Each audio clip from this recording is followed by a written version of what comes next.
ہمارا شہر شہر مالیگاؤں یہ علماء کا شہر ہے، اور بڑی سعادت کی بات ہے کہ اس شہر سے ملک کے علماء کا بھی بڑا گہرا تعلق ہے۔ تاریخ رہی ہے کہ بڑے بڑے علماء کرام، اکابرین، محدثین، مبلغین اس شہر میں آتے رہے ہیں۔ اللہ تعالیٰ اس شہر پر اسی طرح خصوصی فضل و کرم فرمائے کہ آئندہ یہ راستے ہموار رہیں۔ ایسی ہی ایک شخصیت، ایک نوجوان مقرر جن کی تشریف آوری اس جلسے میں ہے، جلسے کے لیے ہوئی ہے، ہم ان کی آمد کا شکریہ ادا کرتے ہیں، اپنی خوشی کا اظہار کرتے ہیں کہ خیر و برکت بڑھ گئی جب آپ کے آئے قدم، آپ کی آمد بنی ہے وجہ تسکین جگر۔ بہت مصروف ترین شخصیت ہے، اور ریاست کے باہر بھی ان کے دورے ہوتے رہتے ہیں۔ ایک بہترین مقرر ہے، ہمارے درمیان موجود ہے حضرت مولانا مفتی محفوظ احمد صاحب قاسمی تھانہ۔ میں بہت ہی ادب و احترام کے ساتھ مفتی صاحب سے درخواست کروں گا کہ وہ مسند خلافت پر جلوہ افروز ہو اور ہم سب کو اپنے خطاب سے مستفید فرمائیں۔ ورحمۃ اللہ وبرکاتہ۔ ایک دفعہ عبادت کی نیت سے درود شریف پڑھ لیں۔ اللہم صلی علی محمد فی اول کلامنا، اللہم صلی علی محمد فی اوسط کلامنا، اللہم صلی علی محمد فی آخر کلامنا، کما صلیت علی ابراہیم وعلی آل ابراہیم انک حمید مجید۔ اللہم بارک علی محمد فی اول کلامنا، اللہم بارک علی محمد فی اوسط کلامنا، اللہم بارک علی محمد فی آخر کلامنا، کما بارکت علی ابراہیم وعلی آل ابراہیم انک حمید مجید۔ الحمدللہ وحدہ والصلاة والسلام علی من لا نبی بعدہ ولا نبوۃ بعدہ ولا رسول بعدہ ولا رسالۃ بعدہ، اما بعد فاعوذ باللہ من الشیطان الرجیم، بسم اللہ الرحمن الرحیم۔ یا ایہا الانسان ما غرک بربک الکریم الذی خلقک فسواک فعدلک فی ای صورت ما شاء رکبک، کلا بل تکذبون بالدین، صدق اللہ العظیم۔ وقال النبی صلی اللہ تعالی علیہ وسلم، ترکتکم علی محجۃ بیضاء لیلها کنہارها لا یزیغ عنها الا ہالک، او کما قال النبی صلی اللہ تعالی علیہ وسلم۔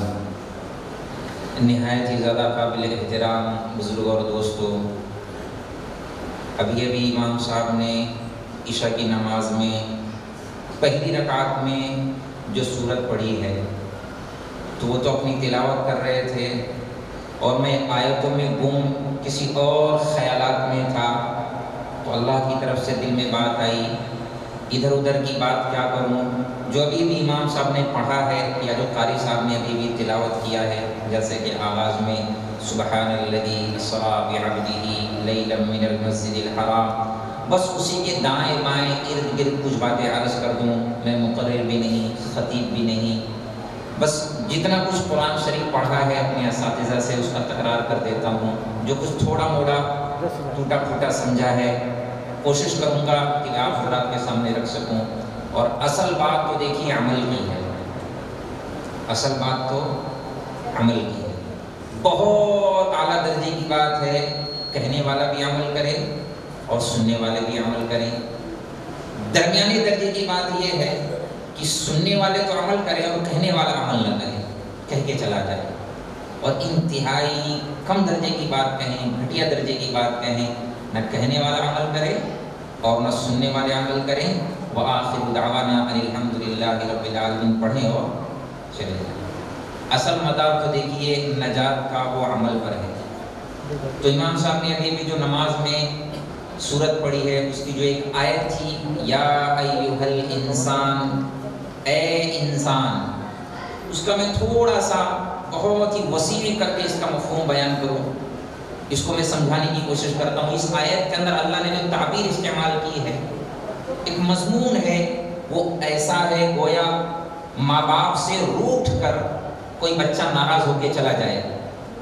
ایک ضد تھی، مجھے یہ کام کرنا ہے، باپ ناراض ہو گیا، اماں ناراض ہو گئی، اس کو ایک تماچا لگا دیا، وہ روٹ کر کے چلا گیا۔ بچے نے ضد کیا تھا مجھے موبائل چاہیے، ماں باپ سمجھا رہے بیٹا یہ تیرے نفع کا نہیں، تیرے نقصان کا ہے، مجھے سائیکل چاہیے۔ ماں باپ سمجھا رہے بیٹا ابھی تو چھوٹا ہے، گر جائے گا، چوٹ لگ جائے گی۔ وہ ضد پر آ گیا، ماں باپ نے اسے مار دیا، وہ ناراض ہو کے چلا گیا۔ اب ممکن ہے یہ بچہ کہیں سڑکوں پر رات گزار لے، ہوٹل میں برتن مانج کے رات گزار لے، لیکن آپ بتائیں کیا ماں کو نیند آئے گی؟ آپ بتائیں کیا باپ کو نیند آئے گی؟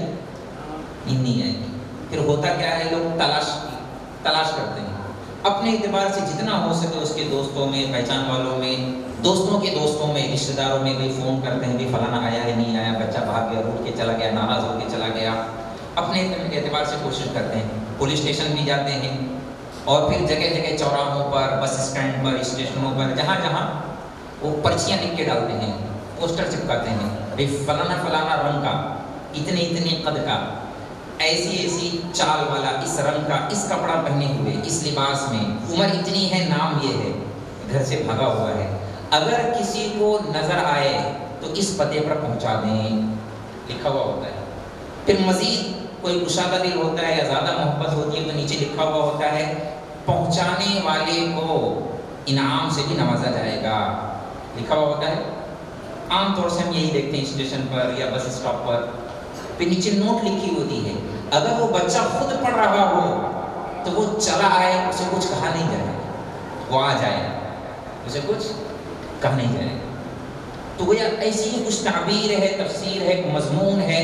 اللہ اپنے روٹھے ہوئے بندوں کو بلا رہے ہیں، یا ایھا الانسان ما غرک بربک الکریم، اے بھٹکے ہوئے انسان، اے دھوکے میں گم انسان، کہاں چلا گیا تم؟ اپنے رب کو بھول گیا؟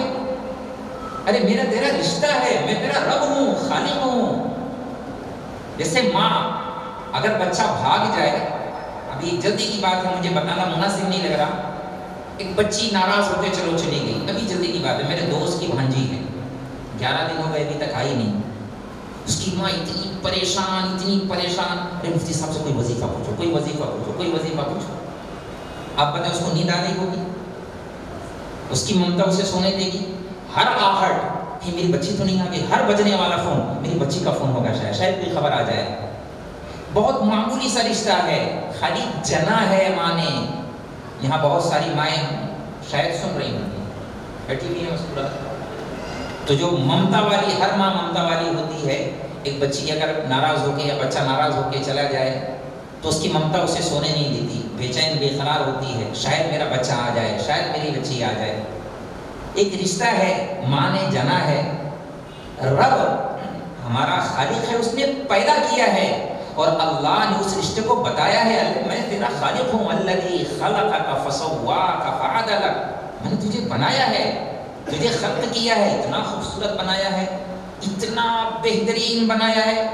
اس کی خوبصورتی پر، اس کے اچھا ہونے پر اللہ نے قسم اٹھائی۔ اور بڑے کمال کی بات یہ ہے، امام صاحب نے دوسری رکعت میں وہی آیت پڑھی ہے جو میرا جی چاہ رہا تھا، میرا دل ڈول رہا تھا کہ وہی سورت پڑھ دیں، میرا دل ڈول رہا تھا کہ وہی سورت پڑھ دیتے تو مزہ آ جاتا، تو اللہ نے ان کے دل میں شاید بات ڈالی، دل خوش کر دیا۔ والتین والزیتون وطور سینین وہذا البلد الامین، 4 دفعہ اللہ نے قسم کھایا ہے، 4 قسم، انجیر کی قسم، زیتون کی قسم، طور سینا کی قسم، بلد امین کی قسم، 4 قسم کھا کے اللہ نے کہا لقد خلقنا الانسان فی احسن تقویم، ہم نے انسان کو سب سے بہترین بنایا ہے، سب سے اشرف مخلوق بنایا ہے، مکرم مخلوق بنایا ہے۔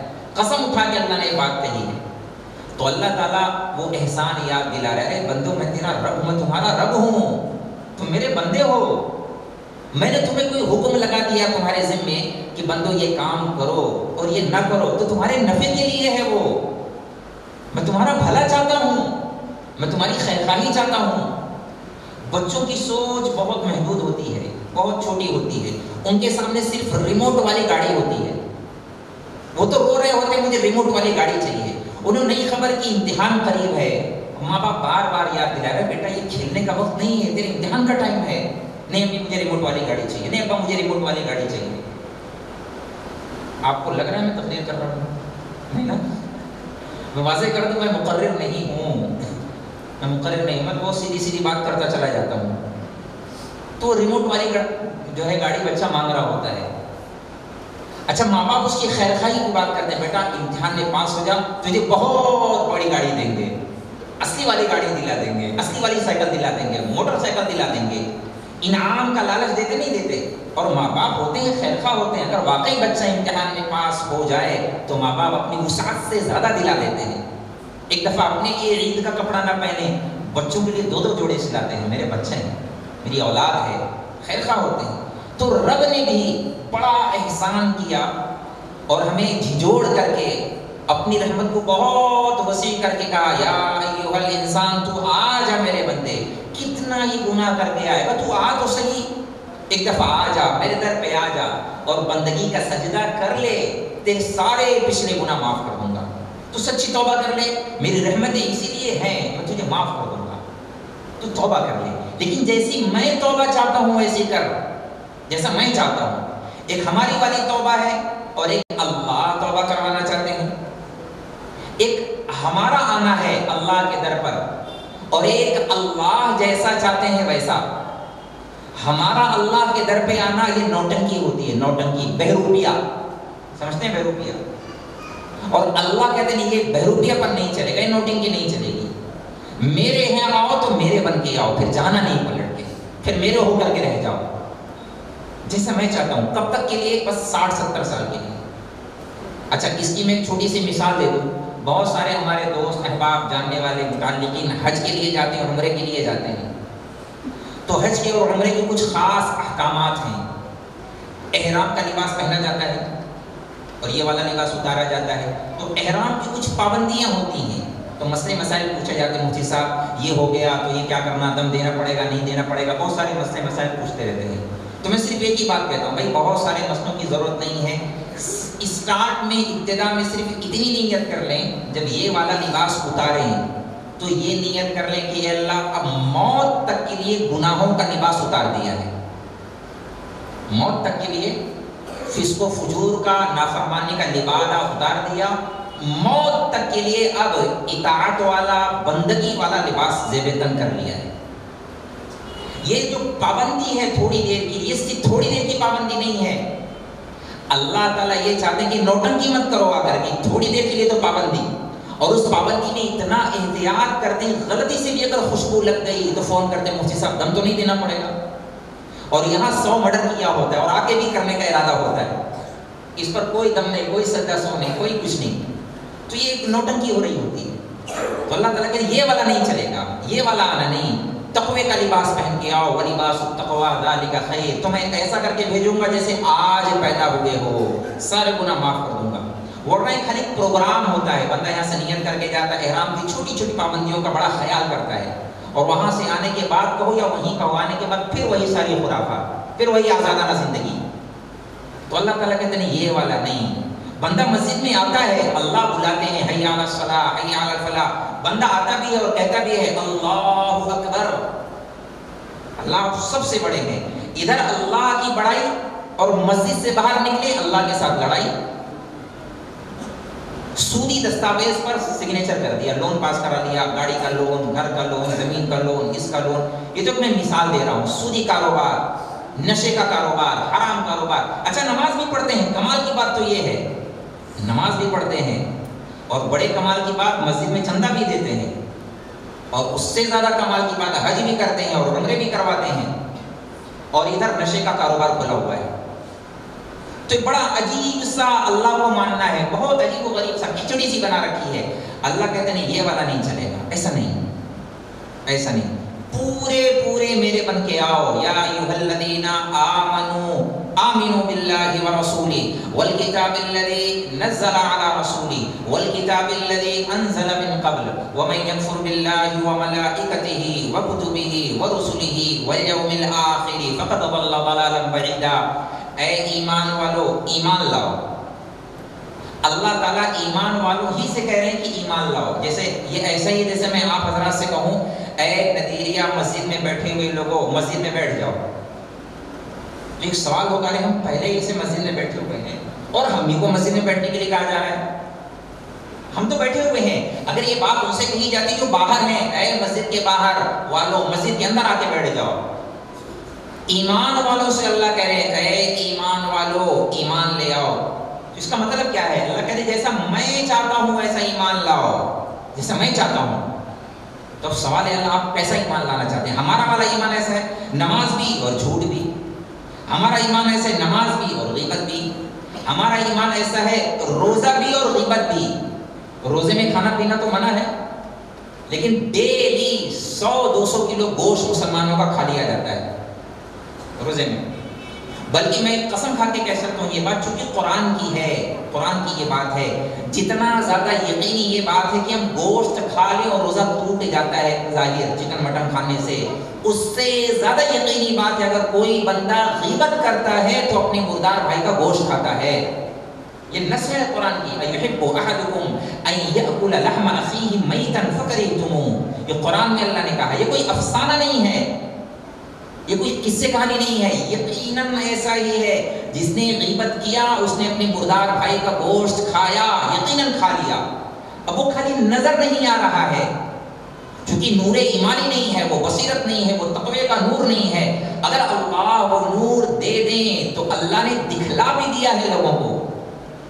اب یہ علماء حضرات سمجھیں گے کچھ اشارہ ہے، بہت ساری تفصیلات میں جائیں گے تو موضوع سے ہٹ کے ہو جائے گی بات۔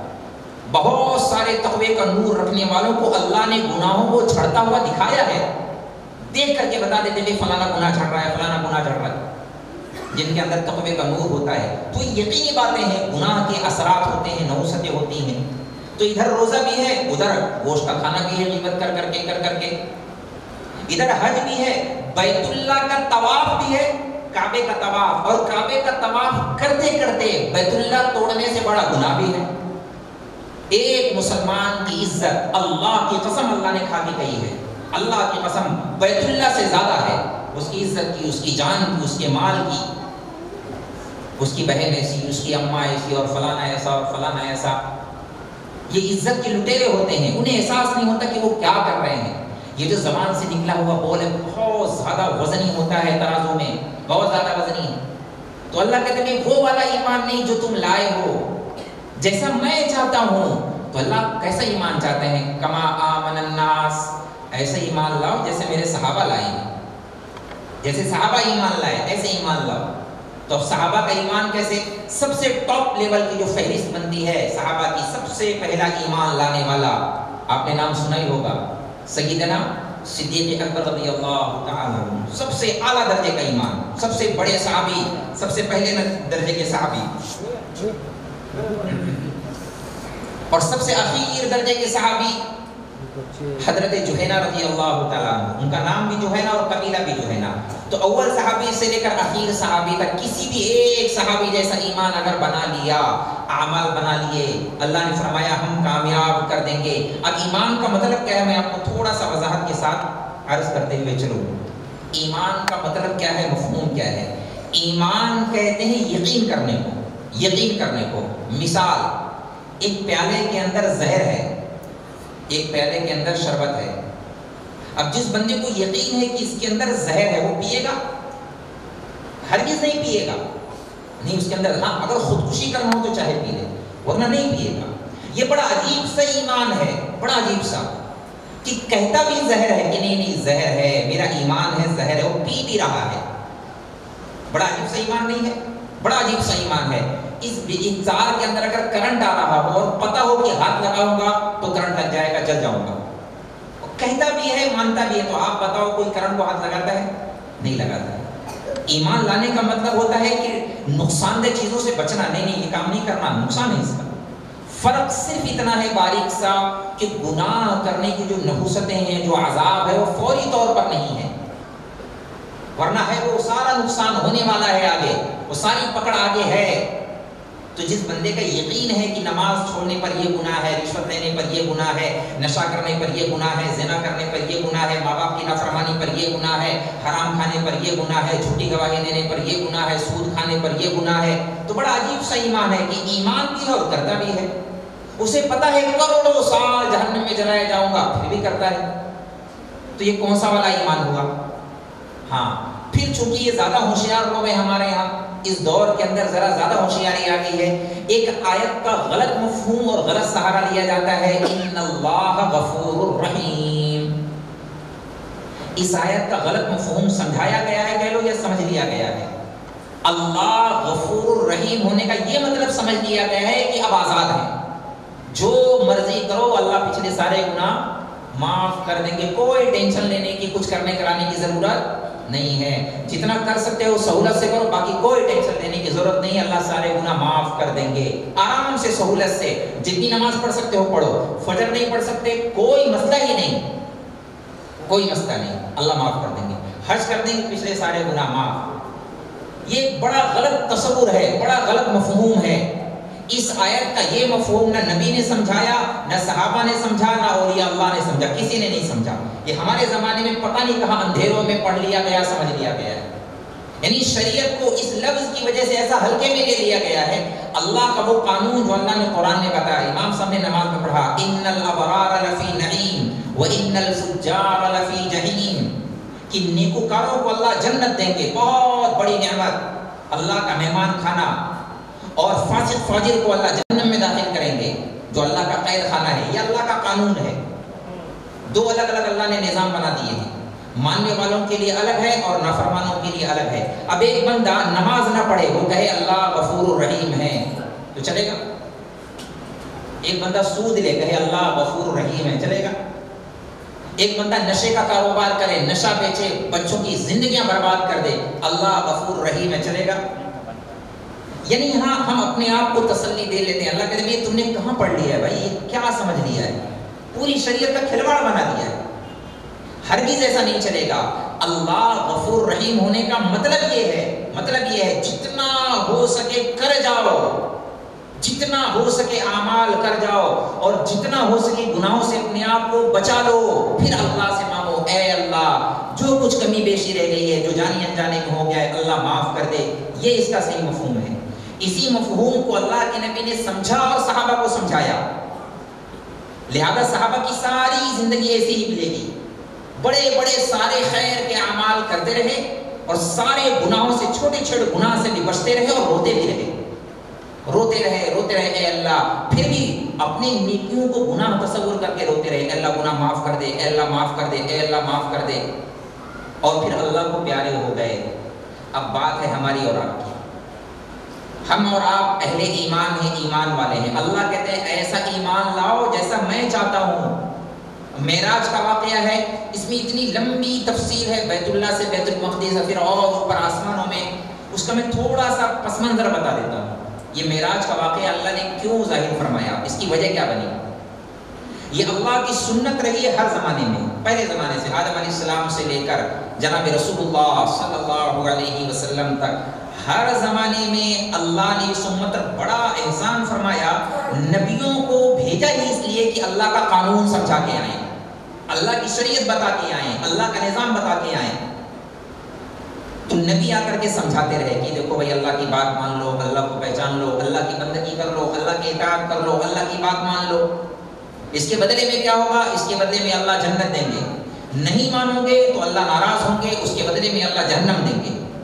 اب دو طبقہ ہو گیا ہر زمانے میں، ایک طبقہ وہ تھا جو باتیں مان لیتا تھا، جو تھوڑا موڑا تھا، ہر زمانے میں ماننے والے تھوڑے رہے اور نہ ماننے والے بہت رہے، اور ایک طبقہ وہ ہوتا تھا جو نہیں مانتا تھا، بلکہ اس سے بھی زیادہ مذاق اڑاتا تھا اور تکلیف پہنچاتا تھا، مذاق اڑاتے تھے، جتنا ہو سکتا تھا نبیوں کو تکلیف دیتے تھے۔ اچھا دیکھو میں دو چیزوں کی وضاحت کر دوں، ایک چیز ہے اللہ کی قدرت اور ایک چیز ہے اللہ کا قانون، دونوں میں بہت فرق ہے۔ اللہ کی قدرت اور اللہ کا قانون دونوں میں بہت فرق ہے۔ اللہ کو اتنی قدرت ہے، اتنی زبردست قدرت ہے، وہ جو چاہے اللہ کر دے، اللہ کسی چیز کے پابند نہیں۔ کسی چیز کے پابند نہیں. اللہ نے دنیا میں انسانوں کو پیدا کیا, ان کی ہدایت کے لیے اللہ نے نبیوں کو بھیجا ہے. اللہ اگر ہدایت دینا چاہتے ہیں اللہ, اور اللہ اگر اپنی قدرت سے ہدایت دینا چاہتے ہیں, وَلَوْ شِئْنَا لَآتَيْنَا كُلَّ نَفْسٍ هُدَاهَا, اللہ سب کو ہی ہدایت دیتے تھے آنن فانن. کوئی روک سکتا ہے اللہ کو؟ کوئی نہیں. بلکہ میں کہتا ہوں زیادہ اضافے کے ساتھ کہہ رہا ہوں, اللہ سارے انسانوں کو ہی نبی بنا دیتے. چلو بھائی, ہر انسان نبی ہوتا, تو کیا مشکل تھا اللہ کے لیے؟ سب کو اللہ فرشتہ بنا دیتے. اللہ نے اتنے سارے فرشتے بنائے ہیں, اللہ سب کو ہی فرشتہ معصوم بنا دیتے. اللہ کر سکتے تھے, لیکن اللہ نے ایک نظام بنایا. کچھ کو فرشتے بنائے, کچھ مخلوقات کو اللہ نے انسان بنایا. ان میں سے اللہ نے رسول چنے, پیغمبر چنے, انتخاب کیا انسانوں کا, اور نمونہ بنایا, اور انہیں سبب کے درجے میں محنت کا مکلف بنایا, پابند بنایا. کہ انبیاء کی جماعت انسانوں پر محنت کرے ہدایت والی, اور کو سمجھائے جا کر. نبی سمجھاتے رہے بھائی اللہ کو پہچان لو, اللہ کی بات مان لو, اللہ کی بندگی کرو, چھوڑ دو یا نافرمانی والی راہیں, لوٹ آؤ اللہ کی طرف. اس کے بدلے اللہ راضی ہو جائیں گے, جنت دیں گے, نعمتیں دیں گے, بہاریں دیں گے. یہ سمجھانے والا نظام چلایا. اللہ کو قدرت تھی, اللہ ایک دم سے ہدایت دے دیتے, لیکن سنت اللہ کی یہ رہی ہے, اللہ محنت کا پابند بناتے ہیں, محنت کرنی پڑتی ہے. اچھا دوسری مثال دے دوں. اللہ کو قدرت ہے, اللہ دنیا میں بسنے والے سارے انسانوں کو آسمانوں سے پیدا کر دیتے براہ راست, بغیر ماں باپ کے اللہ پیدا کر دیتے. اللہ نے کیا ہے, اللہ کو قدرت ہے. دلیل کے طور پر آدم علیہ السلام بغیر ماں باپ کے پیدا کیا, عیسیٰ علیہ السلام بغیر ابا کے پیدا کیا. اور قرآن میں ایک لمبی چوڑی تفسیر ہے, وَاذْكُرْ فِي الْكِتَابِ مَرْيَمَ إِذِ انتَبَذَتْ مِنْ أَهْلِهَا مَكَانًا شَرْقِيًّا فَاتَّخَذَتْ مِنْ دُونِهِمْ حِجَابًا فَأَرْسَلْنَا إِلَيْهَا رُوحَنَا فَتَمَثَّلَ لَهَا بَشَرًا سَوِيًّا. میں بہت ہی بھاگتے عرض کروں. مریم علیہ السلام حاجت کے لیے گئی ہوئی تھی, فرشتہ آیا انسانی شکل میں, دیکھ کر کے گھبرائی, کہ میرے پاس نہیں آنا. کہا ڈرو نہیں, انما انا رسول ربک لأہب لک غلاما زکیا. میں انسان نہیں, میں فرشتہ ہوں, میں اللہ کی طرف سے آیا ہوں بچہ دینے کے لیے. کہا بچہ, انا یکون لی غلام لم یمسسنی بشر ولم اک بغیا, مجھے کیسے بچہ ہوگا؟ اب دو راستے ہیں اولاد کے, ایک جائز راستہ ہے اور ایک حرام راستہ ہے. میرا نکاح نہیں ہوا, میں کوئی بچلن عورت نہیں, بد کردار نہیں, تو میرے اولاد کیسے ہوگی؟ مجھے کسی مرد نے چھوا نہیں. تو کہا قال كذلك قال ربك هو علي هين ولنجعله آية للناس ورحمة منا وكان أمرا مقضيا فحملته فانتبذت به مكانا قصيا. ایک لمبی چوڑی تفصیل ہے. جبرائیل علیہ السلام نے پھونک مارا فرشتے نے, ایک دم سے 9 مہینے کا حمل تیار, فوراً. وہ ترتیب نہیں, وہ مرحلہ نہیں گزرا, فوراً 9 مہینے کا حمل, اور فوراً ہی درد سے, فوراً ولادت, اور فوراً سارا وہ نظام اللہ نے کر کے دکھایا. یہ قرآن ہے. اللہ چاہتے تو سارے انسانوں کو ایسے ہی پیدا کر دیتے, بغیر ماں باپ کے یا بغیر باپ کے یا بغیر ماں کے, کر سکتے تھے. لیکن اللہ نے ایک نظام چلایا ہے, ایک خاص مخصوص مرحلے سے گزار کر, ایک نکاحی رشتے کے ذریعے سے خاص دور سے گزار کر اللہ نے دنیا میں انسانوں کو بھیجا. یہ اللہ کا قانون ہے اور وہ اللہ کی قدرت ہے. اللہ یہ بھی کر سکتے تھے. نبی علیہ السلام کو بھی اللہ نے اسی راستے سے دنیا میں بھیجا, اور وفات کے راستے سے, انتقال کے راستے سے اپنے پاس بلایا ہے. بلایا نہیں بلایا, موت آئی ہے, رسول اللہ پر بھی موت آئی ہے. انسانوں, اللہ نے عیسیٰ علیہ السلام کو زندہ بلا لیا اپنے پاس, اللہ کو قدرت ہے. تو اللہ اپنے نبی کو بھی, جب اللہ معراج میں بلا سکتے ہیں, تو نبی کو تکلیف دینے کی ضرورت کیوں محسوس ہوئی؟ نبی کو بھی بخار کے راستے سے, درد سر کا شدید, سر کا درد, بہت زیادہ شدید سر کا درد, سر پھٹا جا رہا تھا, اور بخار اتنا زیادہ تھا آپ نے پٹی باندھی ہوئی تھی. اسی راستے سے, موت کے راستے سے اللہ نے بلایا ہے. یہ اللہ کا قانون ہے, کوئی دوسرا راستہ نہیں. ہم بڑے آرام سے بیٹھے ہوتے نہیں بھی اللہ غفور رحیم ہے, اللہ چلا دیں گے. دیکھو, ہدایت, مغفرت, تقوی, دین کا ایک مستقل راستہ ہے. اس پر محنت کرنی پڑے گی, آنا پڑے گا, اپنے آپ کو سمجھانا پڑے گا جھجوڑ کر, اور ایک ہی بار میں سمجھانا پڑے گا. کہ نہیں بھائی میں غلط جا رہا ہوں، مجھے سیدھے راستے پر آنا ہے جو نبیوں کا بتایا ہوا راستہ ہے، جو حضرت محمد رسول اللہ صلی اللہ علیہ وسلم کا بتایا ہوا راستہ ہے۔ مجھے ایمان لانا پڑے گا جیسے اللہ چاہتے ہیں۔ یہ دو رخی والی زندگی نہیں، ملی جلی زندگی نہیں، بالکل اطاعت والی صاف ستھری زندگی جیسے اللہ کے نبی نے بتلایا ہے ویسی والی زندگی گزارنا ہے۔ اس کے لیے کرنا کیا ہے؟ اس کے لیے ایسا ایمان لانا پڑے گا جیسے اللہ کی طرف سے مطالبہ ہے، ایک دم سے صاف ستھرا کہ میں نے اللہ کو مان لیا، اب چاہے نفع ہو یا نقصان ہو، عزت ملے یا ذلت ملے، جو سودا کرنا پڑے کر جاؤں گا، میں اللہ کے راستے پہ چل پڑا ہوں، اللہ کو راضی کرنے کے لیے میں نے ارادہ کر لیا ہے، ایسا والا ایمان۔ اب ہر زمانے میں اللہ کی سنت رہی ہے، جب نبی نے آ کر کے لوگوں کو سمجھایا تو لوگ مذاق اڑاتے رہے، تو لوگوں کو دلیل دینے کے لیے کہ یہ عام انسان نہیں ہے، یہ جو بات کہہ رہے میری طرف سے کہہ رہے ہیں، تو بطور دلیل نبوت کو ثابت کرنے کے لیے اللہ نے معجزہ ظاہر فرمایا انبیاء علیہ السلام پر۔ ہر زمانے میں جس چیز کا دورہ تھا، جس چیز کا طوطی بولتا تھا، اسی کے مقابلے میں اللہ نے نبیوں پر معجزہ ظاہر فرمائے۔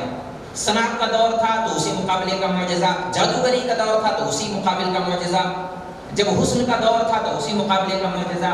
میں مثال عرض کروں، داؤد علیہ السلام کے زمانے میں آہنی یعنی لوہے پر بڑی فنکاری کی جاتی تھی، لوہے کی پتہ نہیں کتنی کتنی قسمیں بنائی جاتی تھیں، تو اللہ نے داؤد علیہ السلام کے ہاتھوں معجزہ ظاہر فرمایا، وَأَنَّا لَهُ الْحَدِيدَ، یہ جب لوہے کو ہاتھ لگاتے تو موم ہو جاتا، موم جیسا نرم، تو جیسا چاہے اس کو ڈھال دیتے، بڑا عجیب۔ تو لوگوں کی عقل حیران کی ہے کہ انسان کیسے کر سکتا ہے، ایک انسان ہو کر کے یہ کوئی مشین نہیں، کوئی کیمیکل نہیں، یہ کیسے ہو سکتا ہے؟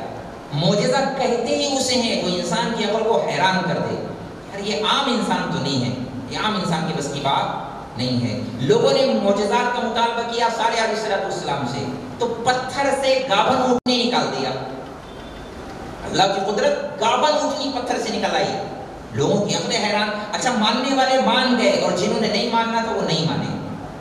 اور دور آیا، ایک دور اور بھی آیا، جادوگری کا دور آیا، ہر طرف جادو سحر، جادو سحر۔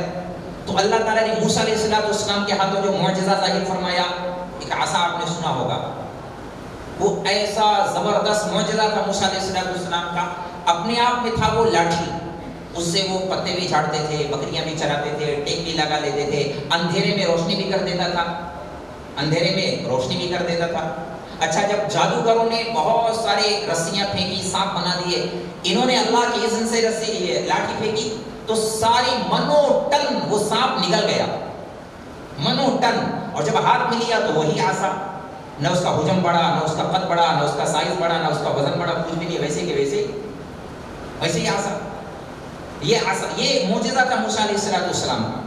اور تھوڑا سا دو قدم نیچے اتر آئے عیسیٰ علیہ السلام کے، تو یوسف علیہ السلام کا بتا دوں، حسیناؤں کے چرچے تھے، حسن کے چرچے تھے، حسن پر لوگ نازا تھے، جگہ جگہ حسن کے دیوانے۔ تو جب یوسف علیہ السلام کو اللہ نے خاص حسن دے کر کے بھیجا تو سارے چراغ آپس میں بجھ گئے، سارے دیے بجھ گئے جب یوسف علیہ السلام کا حسن چمکا۔ عیسیٰ علیہ السلام کا دور آیا، اس وقت میں طب نے بہت زیادہ مہارت حاصل کر لی تھی، یونان، فلسفی، بہت سارے لوگوں نے ہر طرح کی بیماریوں کا علاج تلاش کر لیا تھا۔ 3 بیماریوں کا علاج وہ نہیں تلاش کر پائے تھے، حکیم جالیموس، سقراط اور ایک سے کے فلسفی لوگ تھے، 3 بیماریوں کا علاج ان کے پاس نہیں تھا۔ نمبر 1 موت کا علاج ان کے پاس نہیں، نمبر 2 پیدائشی کوئی اندھا ہو تو اس کا علاج ان کے پاس نہیں، نمبر 3 کوڑ کا اگر کوئی مریض ہو اس کا علاج ان کے پاس نہیں ہوتا تھا۔ اور عیسیٰ علیہ السلام کو اللہ نے یہ معجزہ دیا، وہ مردے سے بات کرے تو وہ زندہ ہو کے بیٹھ جائے، کسی اندھے کے آنکھوں پر انگلی پھیر دیں اس کی بینائی لوٹ آئے، کسی پیدائشی کوڑ کے مریض پر ہاتھ پھیر دیں وہ شفا یاب ہو جائے۔ تو یہ معجزہ عیسیٰ علیہ السلام کا تھا۔ اب دور آیا حضرت محمد رسول اللہ صلی اللہ علیہ وسلم کا، سب سے بڑا معجزہ، سب سے بڑا معجزہ، قیامت تک کے لیے معجزہ۔ اللہ کے نبی کا جب دور آیا، اس زمانے میں جس چیز کا عروج تھا، جس چیز کا دورہ تھا، جس چیز کا طوطی بولتا تھا، وہ زبان کا اور کلام کا، زبان و بیان کا دور تھا، شعر و شاعری کا دور تھا، گھر گھر شاعر پیدا ہوتے تھے، ان کا بچہ بھی ادیب ہوتا تھا، اور مقابلے ہوتے تھے، مناظرے ہوتے تھے، جس کا شعر جتنا زیادہ اچھا ہوتا بیت اللہ میں جا کے لٹکا دیا جاتا، سال میں ایک دفعہ میلہ لگتا تھا، اس میلے میں لوگ آنے کے لیے انتظار کرتے میلہ کب لگے گا، اور اپنے اپنے اعتبار سے شاعری لکھ کے لے کے آتے. وہاں لوگوں کی شاعریاں جمع ہوتی، مقابلہ ہوتا، جس کی شاعری سب سے زیادہ اچھی ہوتی تو پچھلے اشعار کو اتار کر اس کا چشمہ کر دیا جاتا. زبان و بیان کا دور تھا، کلام کا دور تھا. تو اللہ نے اسی قبیل سے حضرت محمد رسول اللہ صلی اللہ علیہ وسلم پر جو معجزہ دیا وہ تھا قرآن کا معجزہ، قرآن. اور پھر اللہ نے چیلنج کیا، اللہ نے قل لئن اجتمعت الانس والجن على ان ياتوا بمثل هذا القران لا ياتون بمثله ولو كان بعضهم لبعض ظهيرا. تم ساری انسانیت جمع ہو جاؤ، سارے انسان، سارے جنات، سب ایک دوسرے کے مددگار بن جاؤ، ایک سورت اس جیسی لا کر کے پیش کر کے بتا دو.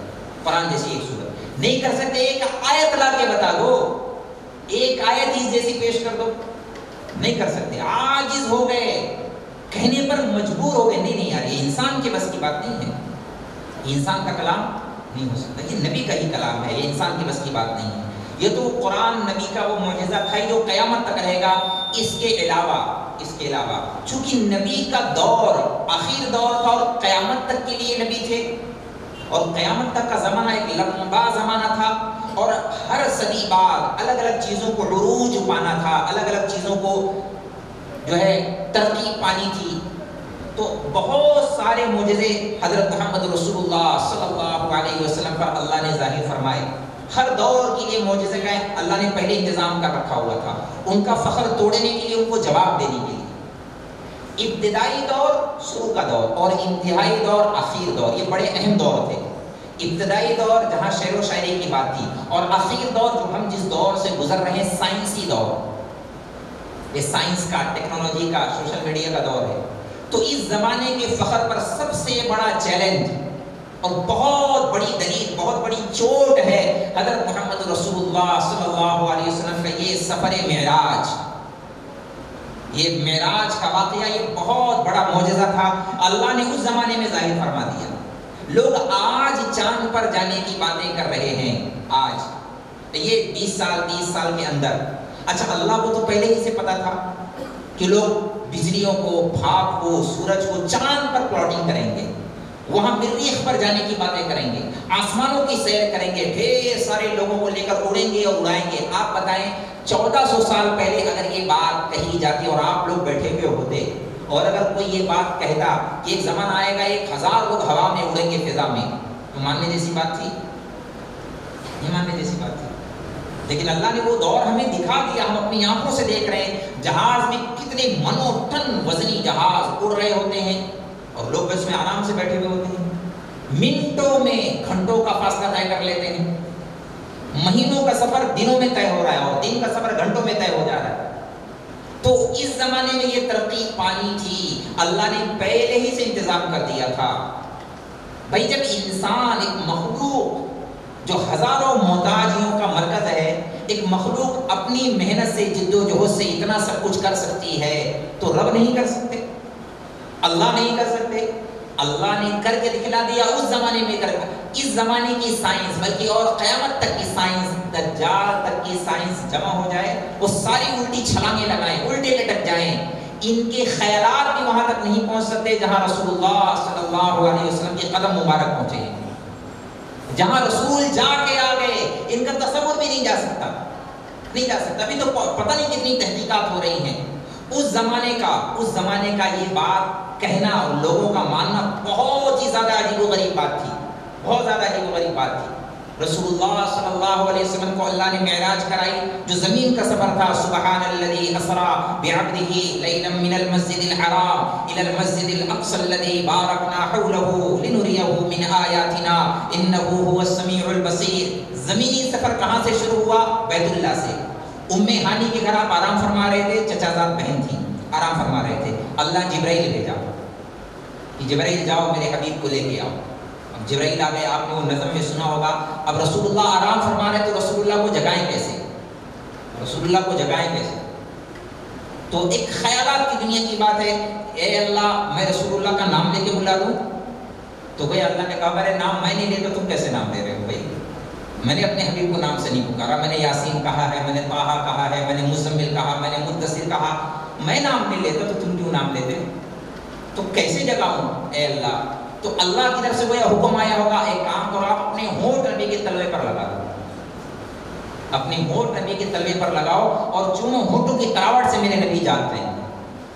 تو جبرائیل علیہ السلام نے نبی کے تلووں کا بوسہ لیا، رسول اللہ کی آنکھ بیدار ہوگی، یہ وہ نبی ہیں، یہ وہ نبی ہیں۔ اس سے پہلے بھی ایک نبی نے، دیکھیے تقابل سے اللہ نے منع کیا ہے، لیکن تلک الرسل فضلنا بعضهم علی بعض، اللہ نے نبیوں کو ایک دوسرے پر فضیلت دی ہے۔ اسی آیت کے سہارے سے میں بات عرض کروں، اللہ نے ہمارے نبی کو سب سے زیادہ افضل بنایا ہے انبیاء میں۔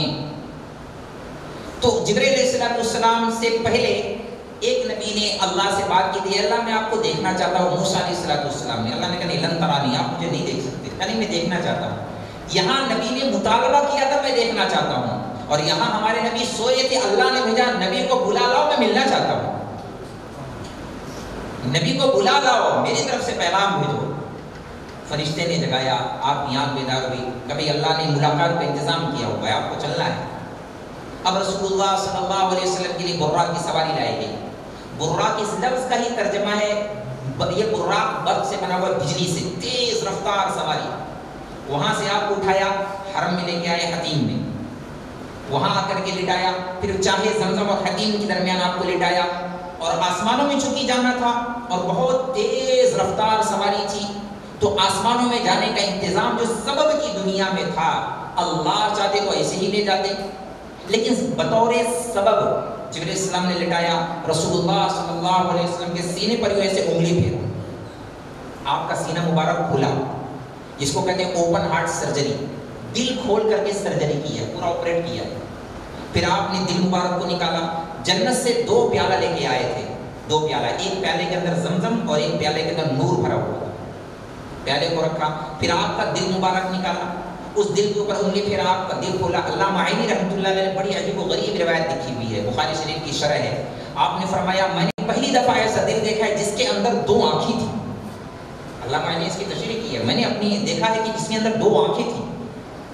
تو اس دل مبارک کو زمزم سے پہلے دھویا ہے، اچھے سے دھویا، پھر اس کے بعد وہ جو پیالے کے اندر نور لے کے آئے تھے، اس نور کو اس کے اندر پورا بھرا ہے اور پورا نور نور کر دیا، پھر اس دل کو جوڑ کر کے سینے کے اندر رکھ دیا، وہ ساری رگیں آپس میں آ کر کے آٹومیٹک جڑ گئی، خون کا ایک قطرہ بھی نہیں گرا، ایک قطرہ بھی نہیں گرا، پھر دونوں سینوں کو یوں ایسے ملا دیا، ایک قطرہ بھی خون کا نہیں، اور نہ کوئی سلائی کا کوئی ایسا نشان، کوئی نشان نہیں، سینہ بھی جڑ گیا، دل بھی جڑ گیا۔ رسول اللہ فرماتے میں نے اپنی آنکھوں سے دیکھا ہے، میں دیکھ رہا تھا یہ سارا ماجرا ہو رہا ہے، کھلی آنکھوں سے، کوئی بے ہوشی کا انجیکشن نہیں لگایا، یہ سارا ماجرا ہو رہا ہے۔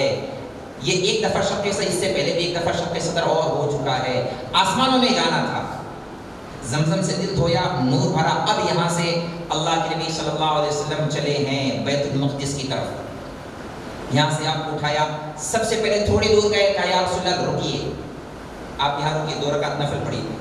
یہ کون سی جگہ ہے؟ فرمایا یہ آپ کی ہجرت کی جگہ ہے، یثرب، جس کو مدینہ کہیں گے آگے چل کے، اس زمانے میں یثرب نام تھا، آپ 2 رکعت نفل پڑھیے، 2 رکعت نفل ادا کیے، پھر اور آگے چلے، یا رسول اللہ یہاں پہ رکیے، 2 رکعت نفل پڑھیے، یہ کون سی جگہ ہے؟ یہ آپ کے دادا ابراہیم علیہ السلام کی جائے پیدائش ہے۔ اور آگے چلایا قوم شعیب جہاں تھی، یہ شعیب علیہ السلام کی بستی ہے، یہاں 2 رکعت نماز پڑھیے، اور آگے لے گئے بیت الحم جہاں عیسیٰ علیہ السلام کی پیدائش ہوئی، 2 رکعت نفل پڑھیے۔ ایسے رکتے رکتے رکتے رکتے کئی جگہ، دیکھو ایک ہوتا ہے مسافر جس کو سفر کرنا ہوتا ہے، اس کے سامنے اس کی منزل ہوتی ہے، اور ایک ہوتا ہے سیر کرنا، تفریح کرنا، دونوں میں بڑا فرق ہوتا ہے، سفر میں اور سیر میں بڑا فرق ہے۔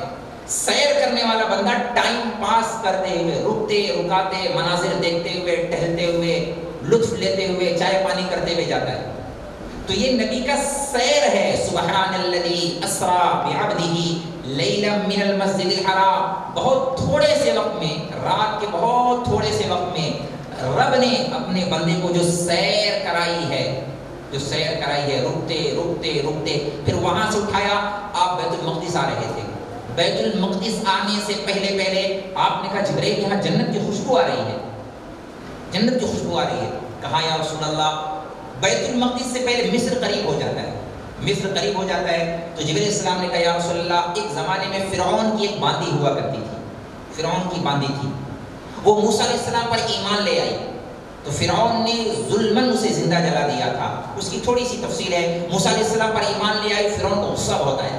اس نے اس کو بلایا دربار کے اندر. 2 بچیاں تھیں, ایک چلتی ہوئی تھی اور ایک گود کی بچی, دودھ پیتی بچی. اس سے کہا بھئی موسیٰ علیہ السلام کے رب پر ایمان رکھتی ہے کہ مجھے رب مانتی ہے اپنا؟ کہا نہیں, میں تو موسیٰ علیہ السلام کے رب کو رب مانتی ہوں, اللہ کو رب مانتی ہوں. کہا دیکھ اللہ کو رب مانے گی تو کڑھا لایا, دربار کے اندر بہت بڑا کڑھا لایا, اس کے اندر تیل ڈالا اور کھولایا. کہا اگر موسیٰ کے رب کو رب مانے گی تو تجھے تیرے بچوں سمیت اس میں زندہ جلا دوں گا, اور اگر مجھے رب مانے گی تو ڈھیر سارے انعامات سونے چاندی سے تیرے گھر پر دوں گا. سونے چاندی کا ڈھیر لگا دیا. ابھی دیکھو ایک عورت ذات ایسی ہی کمزور ہوتی ہے, پھر اس کے اوپر باندھی ہو تو اور زیادہ کمزور, نوکرانی ہے, اور 2 معصوم بچیاں, ممتا کی ماری ہوئی ماں, اور جان جانے کی باری ہے, جان کا خطرہ ہے. لیکن جب اللہ کا تعلق اور رب کا یقین دل کے اندر آ جاتا ہے اور جنت کی نعمتیں اور بہاریں آ جاتی ہیں تو بندہ پھر نہیں دیکھتا کوئی چیز, پھر نہیں ڈرتا کسی خطرات سے. اس کے سامنے موت پھر تحفہ بن جاتی ہے, نہیں ڈرتا موت سے. وہ کربلاؤں سے گزر جاتا ہے کیونکہ سامنے اللہ ہوتا ہے. ہر کربلا اس کے سامنے پھر چھوٹی ہے. موت آئے گی اور کیا ہوگا بھائی, اللہ راضی ہے, جنت میں جائیں گے. یہ پتہ ہوتا ہے اگر اللہ راضی ہو گیا, 1 موت نہیں 1000 موت بہتر ہے ایسی زندگی سے, کیونکہ اللہ راضی ہونے والے ہیں. اور اگر اللہ کو ناراض کر دیا تو اسی زندگی کا کیا فائدہ. فرعون نے بھی زندگی گزاری لیکن رب کو ناراض کر کے زندگی گزاری, تو کیا مطلب ہوا ایسی زندگی کا. ابو جہل نے بھی زندگی گزاری, رب کو ناراض کر کے زندگی گزاری, کوئی مطلب نہیں ایسی زندگی کا.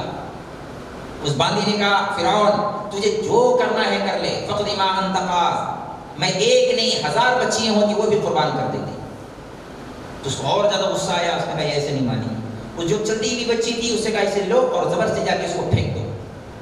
اب جس ماں کے سامنے, دیکھو آپ یہاں جتنے بیٹھے ہیں باپ بیٹھے ہوئے ہوں گے اکثر, اس میں اگر کوئی ماں سن رہی ہو جس ماں کی ممتا دیکھے اس بات کو کہ میری بچی کو زندہ جلا دیا جائے گا.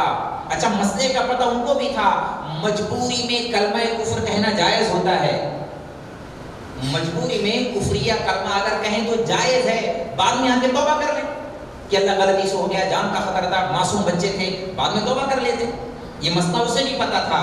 لیکن عشق کی زبان, محبت کی زبان, معرفت کی زبان اور ہے, فتوے کی زبان, مسئلے کی زبان اور ہے. بھئی جان جائے گی اور کیا ہوگا, رب کو ناراض نہیں کرنا ہے, اللہ کو ناراض نہیں کرنا. تھوڑی دیر کے لیے بھی میں اپنے رب کو رب یہ نہیں کہہ سکتی کہ میرے رب اللہ نہیں ہے. اس کی بچی کو زندہ تیل میں ڈال دیا گیا, زندہ تیل میں ڈال دیا گیا. اس ماں پر کیا بیتی ہوگی. مائیں بہنیں سن رہی ہیں, ذرا تصور کریں, اس کی اپنی بچی عائشہ, فاطمہ, رقیہ, زینب, کلثوم, اگر اس کو زندہ تیل میں ڈال دیا جائے تو کیسا دل مٹھی میں آیا ہوگا, کیسا دل مٹھی میں آیا ہوگا. تو اللہ کی رحمت کو بھی جوش آیا, اللہ کی محبت کو بھی جوش آیا. اللہ نے درمیان سے پردے کو ہٹا لیا اور غیب اللہ نے ظاہر فرما دیا. اس نے دیکھا بچی کی روح جا رہی ہے اور کہتی بھی جا رہی ہے, اس لیے یا فإن لك من الأجر كذا وكذا. اما جب تھوڑی دیر کا صبر کر لے, اللہ نے بہت بڑی جنت کا انتظام کر دیا. تھوڑی دیر کا صبر ہے, تھوڑی دیر کی بات ہے. میں اس لیے کہا کرتا ہوں تھوڑی دیر کی زندگی ہے, بہت معمولی سی زندگی ہے. 50-60 سال کا صبر ہے اور بس, 50-60 سال کا احرام پہننا ہے اور بس, 50-60 سال 70 سال کی پابندی کرنی ہے اور بس. بہت بڑی نعمت ہے جنت اللہ کی, پھر کوئی زوال نہیں, کوئی خاتمہ نہیں, ہمیشہ کے مزے لینے ہیں. پھر تھوڑی سی مدت ہے. اور اللہ نے بالکل بھی نہیں کہا بھوکا رہنے کے لیے. رمضان کا مہینہ آنے والا ہے, اللہ نے کہا تھوڑا سا پابندی کر لینا, تھوڑی دیر کے لیے بھوک پیاس برداشت کر لینا, ناجائز راستوں سے اپنے آپ کو بچا لو, حرام کاری سے اپنے آپ کو بچا لو, تھوڑی سی پابندی کر لو بس. اللہ کو مقصود بنا لو, سودا کر جاؤ, ایک ہی بار میں ڈیل کر لو کہ اللہ راضی ہو جائیں گے, میں اپنی زندگی کو کامیاب کر لے جاؤں گا. دوسری بچی جو گود میں تھی, دودھ پیتی بچی, اب آپ بتائیں جس کی ماں سے اس کا بچہ چھینا جا رہا ہو, کیا بیتے گی اس کے اوپر. بچے کو چھین کر کے زبردستی, وہ تو بڑی تھی, وہ تو سمجھ رہی تھی, یہ تو سمجھ بھی نہیں رہی تھی, معصوم بچی ہے. اور چھوٹے بچے ممتا زیادہ قبول کرتے ہیں, زیادہ اثر لیتے ہیں ممتا کا. اس کو چھینا, وہ چلانے لگی, اور ماں کی بے قراریاں تھیں, لیکن اپنے آپ کو پہاڑوں میں وہ استقامت نہیں ہوگی, وہ صلابت نہیں ہوگی, وہ شدت نہیں ہوگی جتنا اس خاتون کے اندر تھی, اس باندھی کے اندر تھی. اپنے آپ کو صبر کی پیکر بنا کر سمجھا دیا, نہیں نہیں نہیں, اللہ کو ناراض نہیں کرنا ہے, بس جان جائے گی تو جائے گی, ویسے بھی جان جانی ہے، کبھی نہ کبھی ویسے بھی جائے گی۔ اس دودھ پیتی بچی کو زندہ ڈال دیا، وہ تل دی گئی جیسے مچھلیاں تل دی جاتی ہیں، ہڈیاں باہر آ گئیں۔ پھر اللہ نے غیب کو ہٹا دیا، درمیان سے پردہ ہٹایا، اس کی روح بھی جاتی نہیں۔ ماں نے دیکھا اصبری یا ام فإن لک من الاجر کذا وکذا، اما تھوڑی سا صبر کر لے، تھوڑی دیر کا صبر کر لے، اللہ نے بہت بڑا جنت کا انتظام کر دیا ہے۔ پھر اس کی باری ہے۔ پھر فرعون نے کہا اب بھی وقت ہے، سوچ لے، اب بھی وقت ہے، سوچ لے کہ یہ سودا بن سوچے سمجھے کا ہے، یہ سودا ہی بن دیکھے گا ہے۔ بھائی آپ حضرات اور میں، ہم سوچنے سمجھنے والے، ایمان لانے والے تھوڑی ہم سوچیں گے سمجھیں گے پھر اللہ کی بات مانیں گے۔ جب ایک دفعہ کہہ دیا، ماں نے دودھ پلاتے وقت بتا دیا تھا بیٹا اللہ کہو، اللہ، بس کافی ہو گیا زندگی بھر کے لیے۔ اب سوچنا سمجھنا نہیں، میں تھوڑا سوچتا ہوں، ایکچوئل میں ایسا ہے، دراصل ایسا ہے، مسئلہ ایسا ہے، کوئی ضرورت نہیں ہے۔ نقصان برداشت کر لیں ہوتا ہو تو، گھر تقسیم کر دیں اگر ہوتا ہو تو، حق والوں کو حق دے دیں اگر ہوتا ہو تو، حرام نہ کھائیں حلال کھائیں۔ کتنا بھی بڑا نقصان ہو کر جائیں، جان جائے چلی جائے، اللہ ناراض نہ ہو۔ یہ پیغام تھا ان واقعات میں۔ اس خاتون نے کہا میں مر جاؤں گی لیکن رب کو رب مان کے رہوں، میں نے رب کو رب مان لیا ہے۔ جب اسے لے جانے لگے اس نے دھکا دیا، نہیں نہیں مجھے لے جانے کی ضرورت ہے، میں خود ہی جا کے کود جاتی ہوں۔ موت محبوب ہو جاتی ہے ایسے لوگوں کو، جا کے اس نے چھلانگ لگا دی۔ اچھا جب جا رہی تھی اس نے فرعون کی آنکھوں میں آنکھیں ڈال کے ایک بات کہی، فرعون، اچھا اس نے نگاہیں جھکا لی، وہ شرمندہ ہو گیا کہ بھلے تو مجھے زندہ جلا دے، میری بچیوں کو تو جلا دیا، ایک آخری خواہش ہے اگر کر لینا تو بہت اچھی بات ہے، ہم ماں بچیوں کی ہڈیاں تو ایک جگہ جمع کر دینا، پھینک مت دینا ادھر ادھر، کہ ایک جگہ جمع کر دینا۔ کہا ٹھیک ہے یہ خواہش پوری کی جائے گی۔ اس کو بھی آگ میں زندہ جلا دیا گیا، ان کی ہڈیوں کو فرعون کے حکم سے جا کر کے ایک جگہ دفن کر دیا گیا۔ جبرائیل السلام نے کہا یا رسول اللہ اس کی وہ ہڈیاں اس دن سے لے کے آج تک اور قیامت تک وہاں سے جنت کی خوشبو آتی رہے گی، جنت کی خوشبو آتی رہے گی۔ یہ وہ خاتون تھی، یہ وہ باندھی تھی۔ پھر اور آگے گئے، بیت المقدس آیا، بیت المقدس جہاں پہلے سے انبیاء علیہ السلام انتظار میں تھے، امام الانبیاء آئے ہیں، سارے انبیاء انتظار میں ہیں کہ کوئی ہستی آئے۔ اچھا ایک اور بات مزید کہہ دوں، درمیان میں ساتھ میں چلتے چلتے کہہ دوں، جس رات، اچھا یہ 27 جو آج والی رات ہے جو گزر کے، تاریخ میں بہت بڑا اختلاف ہے۔ یہ بات یقینی طور پر کہنا کہ یہ والی رات میں معراج ہوئی ہے کوئی ضروری نہیں ہے، کوئی ضروری، ہاں اتنی بات تو یقینی ہے کہ اللہ کے نبی کو معراج ہوئی ہے، لیکن تاریخ میں بڑا اختلاف ہے، بہت بڑا اختلاف ہے۔ تو یقینی طور پر تو نہیں کہا جا سکتا یہی والی رات ہے، جو بھی رات ہو بہرحال جس رات میں ہوا، اس رات جب چوکیدار نے دروازہ بند کرنا چاہا بیت المقدس کا، تو اس کے جو دروازے کے اوپر کی جو کڑی ہوتی وہ نیچے آ گئی، بند ہی نہیں ہو رہی تھی، بند ہی نہیں ہو رہی ہے۔ تو بڑا حیران، بہت کوشش کیا، بند نہیں ہو رہا ہے، مزدور کو بلایا، کاریگر کو بلایا، وہ بھی کوشش کرا، پھر بھی بند نہیں ہو رہا ہے۔ تو یہ ماجرا کیا ہے؟ تو ایک کوئی راہب تھا، عیسائیوں کا، یہودیوں کا عالم تھا، اسے بلایا، بھئی یہ بند نہیں ہو رہا ہے۔ تو اس نے مسکرا کے کہا یہ آج بند نہیں ہوگا، یہ آج نہیں بند ہوگا۔ کیوں؟ آج بہت بڑی ہستی حضرت محمد رسول اللہ صلی اللہ علیہ وسلم کی آمد ہے، آج لاکھ کوشش کر لو آج بند نہیں ہوگا۔ پہلی کتابوں میں ساری تفصیلات لکھی ہوئی تھیں، پہلی کتابوں میں یہ عیسائی جو راہب تھے یہ ایمان لے آئے تھے، بعد میں عیسائیوں نے انہیں قتل کر دیا، یہ ایمان لے آئے تھے، جو حق جانتے تھے وہ مان لیتے تھے، کب آنے والے ہیں، کون آنے والے ہیں، کون ایمان لائے گا، ساری تفصیلات پہلی کتابوں میں موجود ہے۔ تو وہ رات دروازہ کھلا رہا، انبیاء انتظار میں رہے، حضرت محمد رسول اللہ صلی اللہ علیہ وسلم تشریف لائے، اذان بھی ہوئی، ایک روایت میں آتا ہے اقامت بھی ہوئی۔ اب امامت کی باری تھی، آگے کون پڑھے، نماز کون پڑھائے، بڑے بڑے انبیاء موجود ہیں۔ ہمیں فقہ کی کتاب میں یہی پڑھایا جاتا ہے امامت کا حقدار وہ ہے جو سب سے بڑا عالم ہو، سب سے بڑا متقی ہو، سب سے زیادہ عمر رسیدہ ہو، سب سے زیادہ خوبصورت ہو، ہر اعتبار سے جو سب سے افضل ہو اسے آگے بڑھایا جائے۔ سارے انبیاء تھے، اللہ کے نبی کا خیال بھی نہیں گیا ہوگا، جبرائیل نے ہاتھ پکڑا، یا رسول اللہ آپ کو حکم دیا گیا آپ آگے بڑھیں۔ مصلی پر رسول اللہ صلی اللہ علیہ وسلم آئے، یہ فرض نماز نہیں تھی، عشاء کے بعد کی اور جب فجر سے پہلے کی، نفل نماز تھی، عشاء کے بعد اور فجر سے پہلے 2 رکعت نفل آپ نے ادا فرمائی۔ انبیاء علیہ السلام نے اقتداء میں پیچھے نماز پڑھی، امام الانبیاء میں نماز پڑھائی، اور یہ قیامت تک کے لیے اعلان کر دیا کہ ہمارے نبی سارے نبیوں کے امام ہیں۔ پیچھے بڑے بڑے انبیاء کھڑے ہیں، بڑے بڑے انبیاء کھڑے ہیں.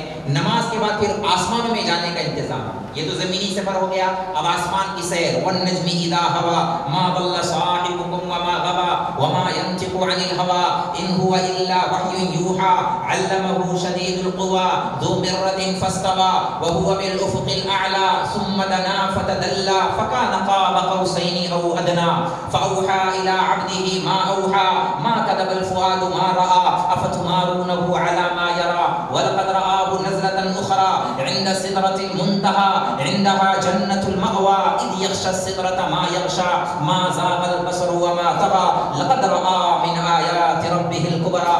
یہ آسمانوں کا سیر ہونے جا رہا. نماز پڑھا دی, براق کو بند کر دیا, بس براق باندھ دیا.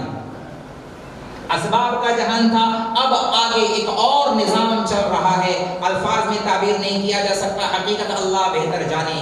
اللہ فرماتے ہیں میں خود اپنے نبی کو لے کے گیا ہوں, میں خود نبی کا ساتھی تھا. جبرائیل ساتھ میں ہے, رسول اللہ ساتھ میں ہے, اور ان کے ساتھ میں اللہ ہے. یہ تعبیر ہے ان آیات میں جو الفاظ اللہ نے استعمال کیے ہیں, الفاظ میں جو تعبیر اللہ نے استعمال کی ہے, جو طاقت اللہ نے رکھی ہے, اس سے یہ مفہوم بنتا ہے کہ اللہ خود اپنے نبی کو ساتھ لے گئے. حقیقت اور کیفیت اللہ بہتر جانے. آسمانوں میں گئے, آسمانوں میں گئے. کیا نظام تھا وہ اللہ بہتر جانے. پہلے آسمان پر آدم علیہ السلام سے ملاقات, مرحبا بأخ صالح, میرے بھائی آ گئے, مرحبا مرحبا.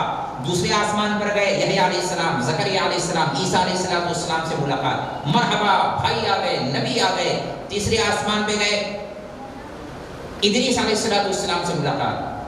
چوتھے آسمان پہ گئے, ہارون علیہ السلام سے ملاقات. پانچویں آسمان پر گئے, یوسف علیہ السلام سے ملاقات. چھٹے آسمان پر گئے, موسیٰ علیہ السلام سے ملاقات. ساتویں آسمان پر گئے, جتنے انبیاء تھے سب یہ کہتے جا رہے تھے مرحبا نبی آ گئے, مرحبا بھائی آ گئے, مرحبا نبی آ گئے.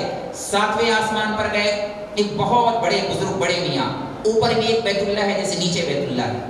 ایک بڑے میاں یوں ہوا مار کے اس پوزیشن میں ایسے, سفید داڑھی, بڑی گھنی داڑھی, اور ایسے بیٹھے ہوئے.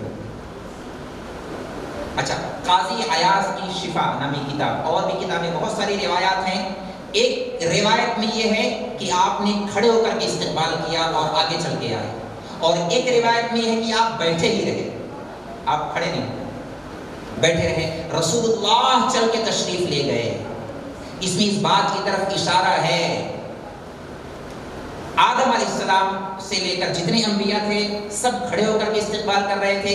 ابراہیم علیہ السلام یہ دادا لگتے تھے رسول اللہ کے, تو نوجوان نسلوں کو یا امت کو یہ پیغام دینا تھا, باپ باپ ہوتا ہے, دادا دادا ہوتا ہے, بیٹا بیٹا ہوتا ہے. اگرچہ بیٹا کسی بھی مقام پر فائز ہو جائے, بیٹا کتنا ہی بڑا عالم علامہ ہو جائے, باپ کے لیے بیٹا ہے. وہ علامہ باہر ہوگا, وہ قاضی باہر ہوگا, وہ ڈاکٹر انجینئر باہر ہوگا, باپ کے سامنے وہ بیٹا ہے. اس کی عزت اور مرتبے کے خلاف نہیں ہے کہ وہ باپ کے قدموں میں جا کے بیٹھے.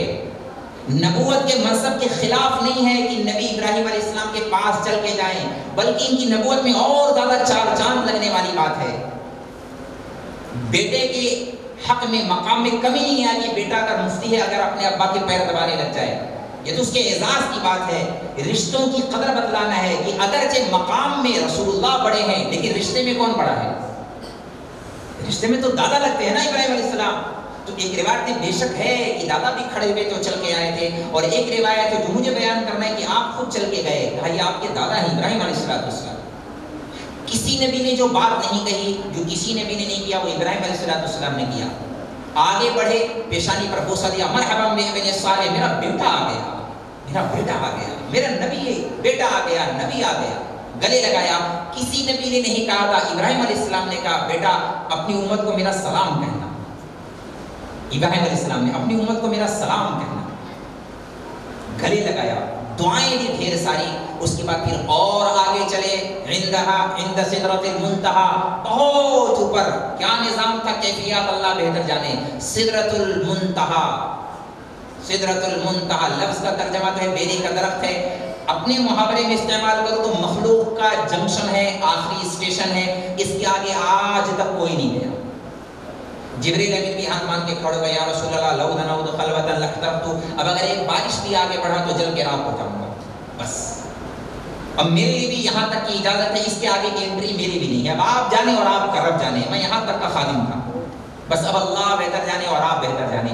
جبرائیل بھی ہاتھ باندھ کے کھڑے ہو گئے. ایک بڑے مزے کی بات ہے، حضرت جبرائیل علیہ السلام نے یہ بات کہی نا کہ اب اگر ایک بارش بھی آگے بڑھا تو جل کے راکھ ہو جاؤں گا. تو میرا بہت جی چاہتا ہے میں یہاں رک کر ایک اور بات عرض کروں.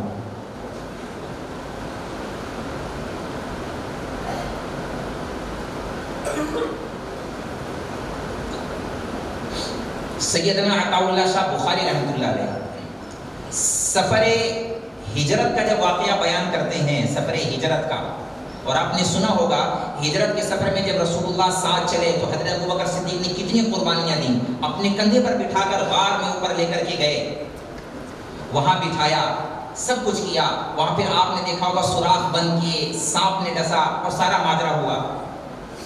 آپ نے باہر سنا ہوگا امام رازی رحمۃ اللہ علیہ نے لکھا ہے 70 سے زیادہ سوراخ تھے. اپنا کپڑا پھاڑ دیا، لباس پھاڑ دیا، اور ایک ایک سوراخ میں اس کو پیون کاری کر دی، بند کر دیا. ایک سوراخ آ گیا تو اس میں اپنی ایڑی رکھ دی اور رسول اللہ کو لٹا دیا. کہ رسول اللہ آپ آرام فرمائیں، آپ تھک گئے ہوں گے. لے کے چڑھے تھے ابوبکر صدیق، تو تھکنا انہیں تھا. یہ کہتے کہ یا رسول اللہ میں تھوڑا کمر سیدھی کر لوں، تھک گیا ہوں، تھوڑا آرام کر لوں. کہہ رہے یا رسول اللہ آپ تھکے ہوں گے، آپ آرام کریں، میں آپ کے لیے بستر بنا دیتا ہوں. تو ایڑی کو یوں رکھا، پیر کو پھیلایا، کہا یا رسول اللہ آپ آرام کریں. تو رسول اللہ صلی اللہ علیہ وسلم جب لیٹے تو دیکھا کپڑا نہیں ہے. کہ ابوبکر کپڑا کیا ہوا تیرا، جسم پر کپڑے نہیں. کہا رسول اللہ اتنے سارے سوراخ تھے تو ڈر لگا کہیں ایسا نہ ہو کوئی موذی جانور، کوئی زہریلا جانور، کوئی کیڑا، کوئی سانپ بچھو آ کے ڈس لے. تو میں نے وہ کپڑا امامہ پھاڑ کے، کپڑا پھاڑ کے سب سوراخ بند کر دیے. تو ایک دم سے رسول اللہ کی آنکھوں میں آنسو آ گئے. بخاری شریف میں روایت ہے آپ نے ہاتھ اٹھا کے کہا اے اللہ میں ابوبکر سے راضی ہوں، تو بھی راضی ہو جا اور جنت میں سے میرا ساتھی بنا دے. میں ایک بات عرض کرنے جا رہا ہوں، پھر اوپر جاؤں گا سدرۃ المنتہا کے اوپر. یہ سارا واقعہ ہوگا، آپ نے تفصیل نہیں جاتا. جب سانپ نے ڈسنا شروع کیا، سانپ نے ایک ڈنگ لگایا، آپ علیہ السلام رو رہے ہیں، آپ علیہ السلام سو رہے ہیں. حضرت ابوبکر صدیق اپنی جان کو ہتھیلی پر رکھ کر نبوت کے آرام کا پہرا دے رہے ہیں. نبی کو جگایا نہیں، یہاں جان جا رہی ہے، سانپ نے کاٹ لیا ہے اور ایمرجنسی حالات ہیں. آدمی کو اگر اچانک چونٹی کاٹ لے تو کیا حالت ہوتی ہے. بندہ اگر نماز میں ہو اچانک سے کوئی کیڑا آ جائے، چپکلی گر جائے تو کیا حالت ہوتی ہے. ہم لوگوں کی نماز کی کیا حالت ہوتی ہے. ایک چونٹی اچانک کاٹ لے تو پتہ نہیں کیسے کیا ہو جاتا ہے، ہنگامہ ہو جاتا ہے. سانپ نے ڈس لیا ہے، رسول اللہ کو جگا نہیں رہے، سونے دے نہیں. رسول اللہ کا میری جان جاتی ہے تو جائے، جان جاتی ہے تو جائے. تو اس موقع پر سیدنا عطاء اللہ شاہ بخاری رحمۃ اللہ علیہ فرماتے تھے ارے جبرائیل وہ سدرہ پہ تو تھا، وہ سدرہ پہ تو تھا، جائے جانے کے ڈر سے تو نے میرے نبی کو اکیلا چھوڑ دیا. کعبہ کے رب کی قسم اگر یہاں میرا ابوبکر ہوتا اپنے آپ کو جلا دیتا، نبی کو اکیلا نہیں چھوڑتا، نبی کو اکیلا نہیں چھوڑتا. اچھا ایک اور بات ہے کہ پھر میں اور اوپر چلتا ہوں. سانپ نے جب بہت کئی دفعہ ڈس لیا اور جگہ نہیں رہے ہیں تو آپ حضرات نے بارہا سنا ہوگا صدیق اکبر رضی اللہ تعالیٰ عنہ کی آنکھوں سے کیا گرا، کہاں گرا، آپ علیہ السلام کے چہرے پر، اور آپ بیدار ہوئے. تو میں اپنے لفظوں میں کہا کرتا ہوں، میں نے کہیں پڑھا تھا، بہت اچھی لگی وہ بات، میں نے اس تحریر کو کئی دفعہ چوما. میرا اپنا تخیل ہے، میں اپنے لفظوں میں کہا کرتا ہوں وہ آنسو نہیں گرا تھا، وہ آنسو نہیں تھا، وہ آنکھوں کا پانی تھا. پھر اس پر فرق کرنے کے لیے 11 لائنیں لکھی ہوئی ہیں. آنکھوں کا آنسو اور ہوتا ہے اور آنکھوں کا پانی اور ہوتا ہے. آنسو گرنا اور چیز ہوتی ہے اور آنکھوں سے پانی بہنا اور چیز ہوتی ہے. ایک آدمی کے گھر مہمان آ جائیں اور بڑی خوشی کا موقع ہے اور گھر میں مستورات پیاز کاٹ رہی ہوں تو آنسو گرتا ہے، پانی گرتا ہے، وہ کیا ہوتا ہے؟ وہ تو پانی ہوتا ہے، وہ آنسو نہیں ہوتا. آنسو تکلیف کے وقت، رونے کے وقت میں استعمال آتا ہے. جب میت ہو جائے تو آنسو گرتا ہے، جب کوئی درد ہو تو آنسو گرتا ہے، جب ٹینشن ہو دماغ پر. بے ساختہ جیسے پیاز کے پانی کا اثر پہنچا، خوشی کا حالت ہے، خوشی کا عالم ہے، عید والا دن ہے، رشتے والا دن ہے، اولاد ہوئی ہے، پیاز کا ایک اثر پہنچا آنکھوں میں تو آنسو سے پانی ٹپک آیا. اصل میں اس لکھنے والے نے نا حضرت ابوبکر کو اتنا اونچا پہنچا دیا تھا، اس نے کہا میرا ضمیر گوارا نہیں کرتا میں کہوں کہ ابوبکر رو دیے تھے. مجھے بہت اچھا لگا، میں نے 10 دفعہ چھو، میں نے کہا کیا لکھا ہے کہ میرا ایمان گوارا نہیں کرتا کہ میں کہوں کہ ابوبکر رو دیے، آنکھوں سے آنسو گرا، رسول اللہ جاگ گئے. یہ رونے والے تھے، یہ بزدل تھے، یہ کمزور تھے؟ نا، یہ ہزاروں جان نچھاور کر دیتے. وہ تو بے اختیار، بے ساختہ، جب زہر کا اثر یہاں تک آیا نہیں جگایا، اوپر آیا نہیں جگایا، اور اوپر آیا نہیں جگایا، بے ساختہ اللہ کی قدرت سے، اللہ کی مشیت سے پانی ٹپک گیا. تو رسول اللہ جاگے. ابو بکر کیا ہوا؟ تو اتنے ہنگامی حالات میں بھی کہنا چاہتے ہیں رسول اللہ سانپ. نہیں، فدا کبھی ابی و امی، میرے ماں باپ پر قربانی یا رسول اللہ، سانپ نے کاٹ لیا. اتنے ادب سے کہا فدا کبھی ابی و امی یا رسول اللہ، میرے ماں باپ آپ پر قربان، سانپ نے ڈس لیا ہے. پھر وہ آپ نے لعاب لگایا اور سارا زہر کافور ہوا. بہرحال اب میں اوپر چلوں سدرۃ المنتہا پر، جبرائیل ہاتھ باندھ کے کھڑے ہو گئے. بس یا رسول اللہ اب میں نہیں جا سکتا، میں جل کے راہ ہو جاؤں گا. میں ابو بکر تو نہیں ہوں نا، یہ اضافہ میرا ہے، اجازت کے ساتھ آپ کی، یہ اضافہ میرا، کوئی غلط بات. میں ابو بکر تو نہیں ہوں نا جو موت کے ساتھ کھیل جاؤں. اب آپ جانے، آپ کا رب جانے. اللہ کی مشیت تھی، اللہ کی مرضی تھی. اور آگے 70,000 نورانی پردے، وہ کیا نظام تھا، میں اختلافی الفاظ استعمال نہیں کرتا، اللہ بہتر جانے. اب اللہ سے ملاقات ہو رہی ہے، حبیب کی اور حبیب اللہ کی ملاقات ہو رہی ہے، رب کی اپنے سب سے محبوب بندے سے ملاقات ہو رہی ہے. اور کتنا قریب بلایا، کتنا قریب جا کے بات ہوئی، کیا کیا بات ہوئی، وہ سارا عرض کرتا ہوں. پہلے اے نبی جی آپ کیا لے کے آئے؟ سب سے پہلے آپ لائے کیا ہو اے نبی جی؟ تو اللہ کے نبی صلی اللہ علیہ وسلم نے فرمایا التحیات للہ والصلوات للہ والطیبات للہ، جس کو ہم اپنے لفظوں میں پڑھتے ہیں التحیات والصلوات والطیبات، ہے نا. التحیات جو پڑھتے ہیں، اے اللہ میری زبانی عبادت، میری قولی، میری جانی، میری مالی، اے اللہ ساری عبادت اے اللہ تیرے لیے، میری ساری بندگی تیرے لیے، جو کچھ کروں گا اے اللہ تیرے لیے. بدر میں جاؤں گا تیرے لیے، احد میں جاؤں گا تیرے لیے، خندق میں جاؤں گا تیرے لیے، پیٹ پر پتھر باندھوں گا تیرے لیے، سجدہ کروں گا تیرے لیے، ساری زندگی اللہ تیرے لیے. اللہ کی تعریف بیان کی، اللہ یہ لے کر کے آیا ہوں. تو اللہ کی طرف سے سلام آیا، السلام علیکہ ایھا النبی ورحمۃ اللہ وبرکاتہ. اے نبی جی آپ پر میری سلامتی ہو، میرا سلام ہو آپ پر، میرا سلام ہو، سلامتی ہو آپ پر. اب اللہ کے نبی اللہ سے بات کر رہے ہیں، اتنی اسپیشل خاص گفتگو ہے، خاص ملاقات ہے. جب آدمی کسی خاص سے ملتا ہے تو پچھلوں کو بھول جاتا ہے، وہ اپنی کہنے لگتا ہے، جتنا زیادہ ہو سکے میں اپنی ذاتی بات کچھ کہہ دوں، کہاں پچھلوں کی بات یاد رہتی. اس خاص گفتگو میں اللہ کے نبی نے ہم امت کو یاد فرمایا، السلام علینا وعلی عباد اللہ الصالحین. اے اللہ مجھ پر بھی، ہم لوگوں پر بھی، اور میری امت کے نیک بندوں پر بھی سلامتی نازل فرما. ہم سب پر سلامتی ہو. ہم سب لوگوں کو اللہ کے نبی نے وہاں جا کر بھی یاد فرمایا. اللہ کی طرف سے بہت ساری باتیں ہوئی، بہت سارا راز و نیاز ہوا.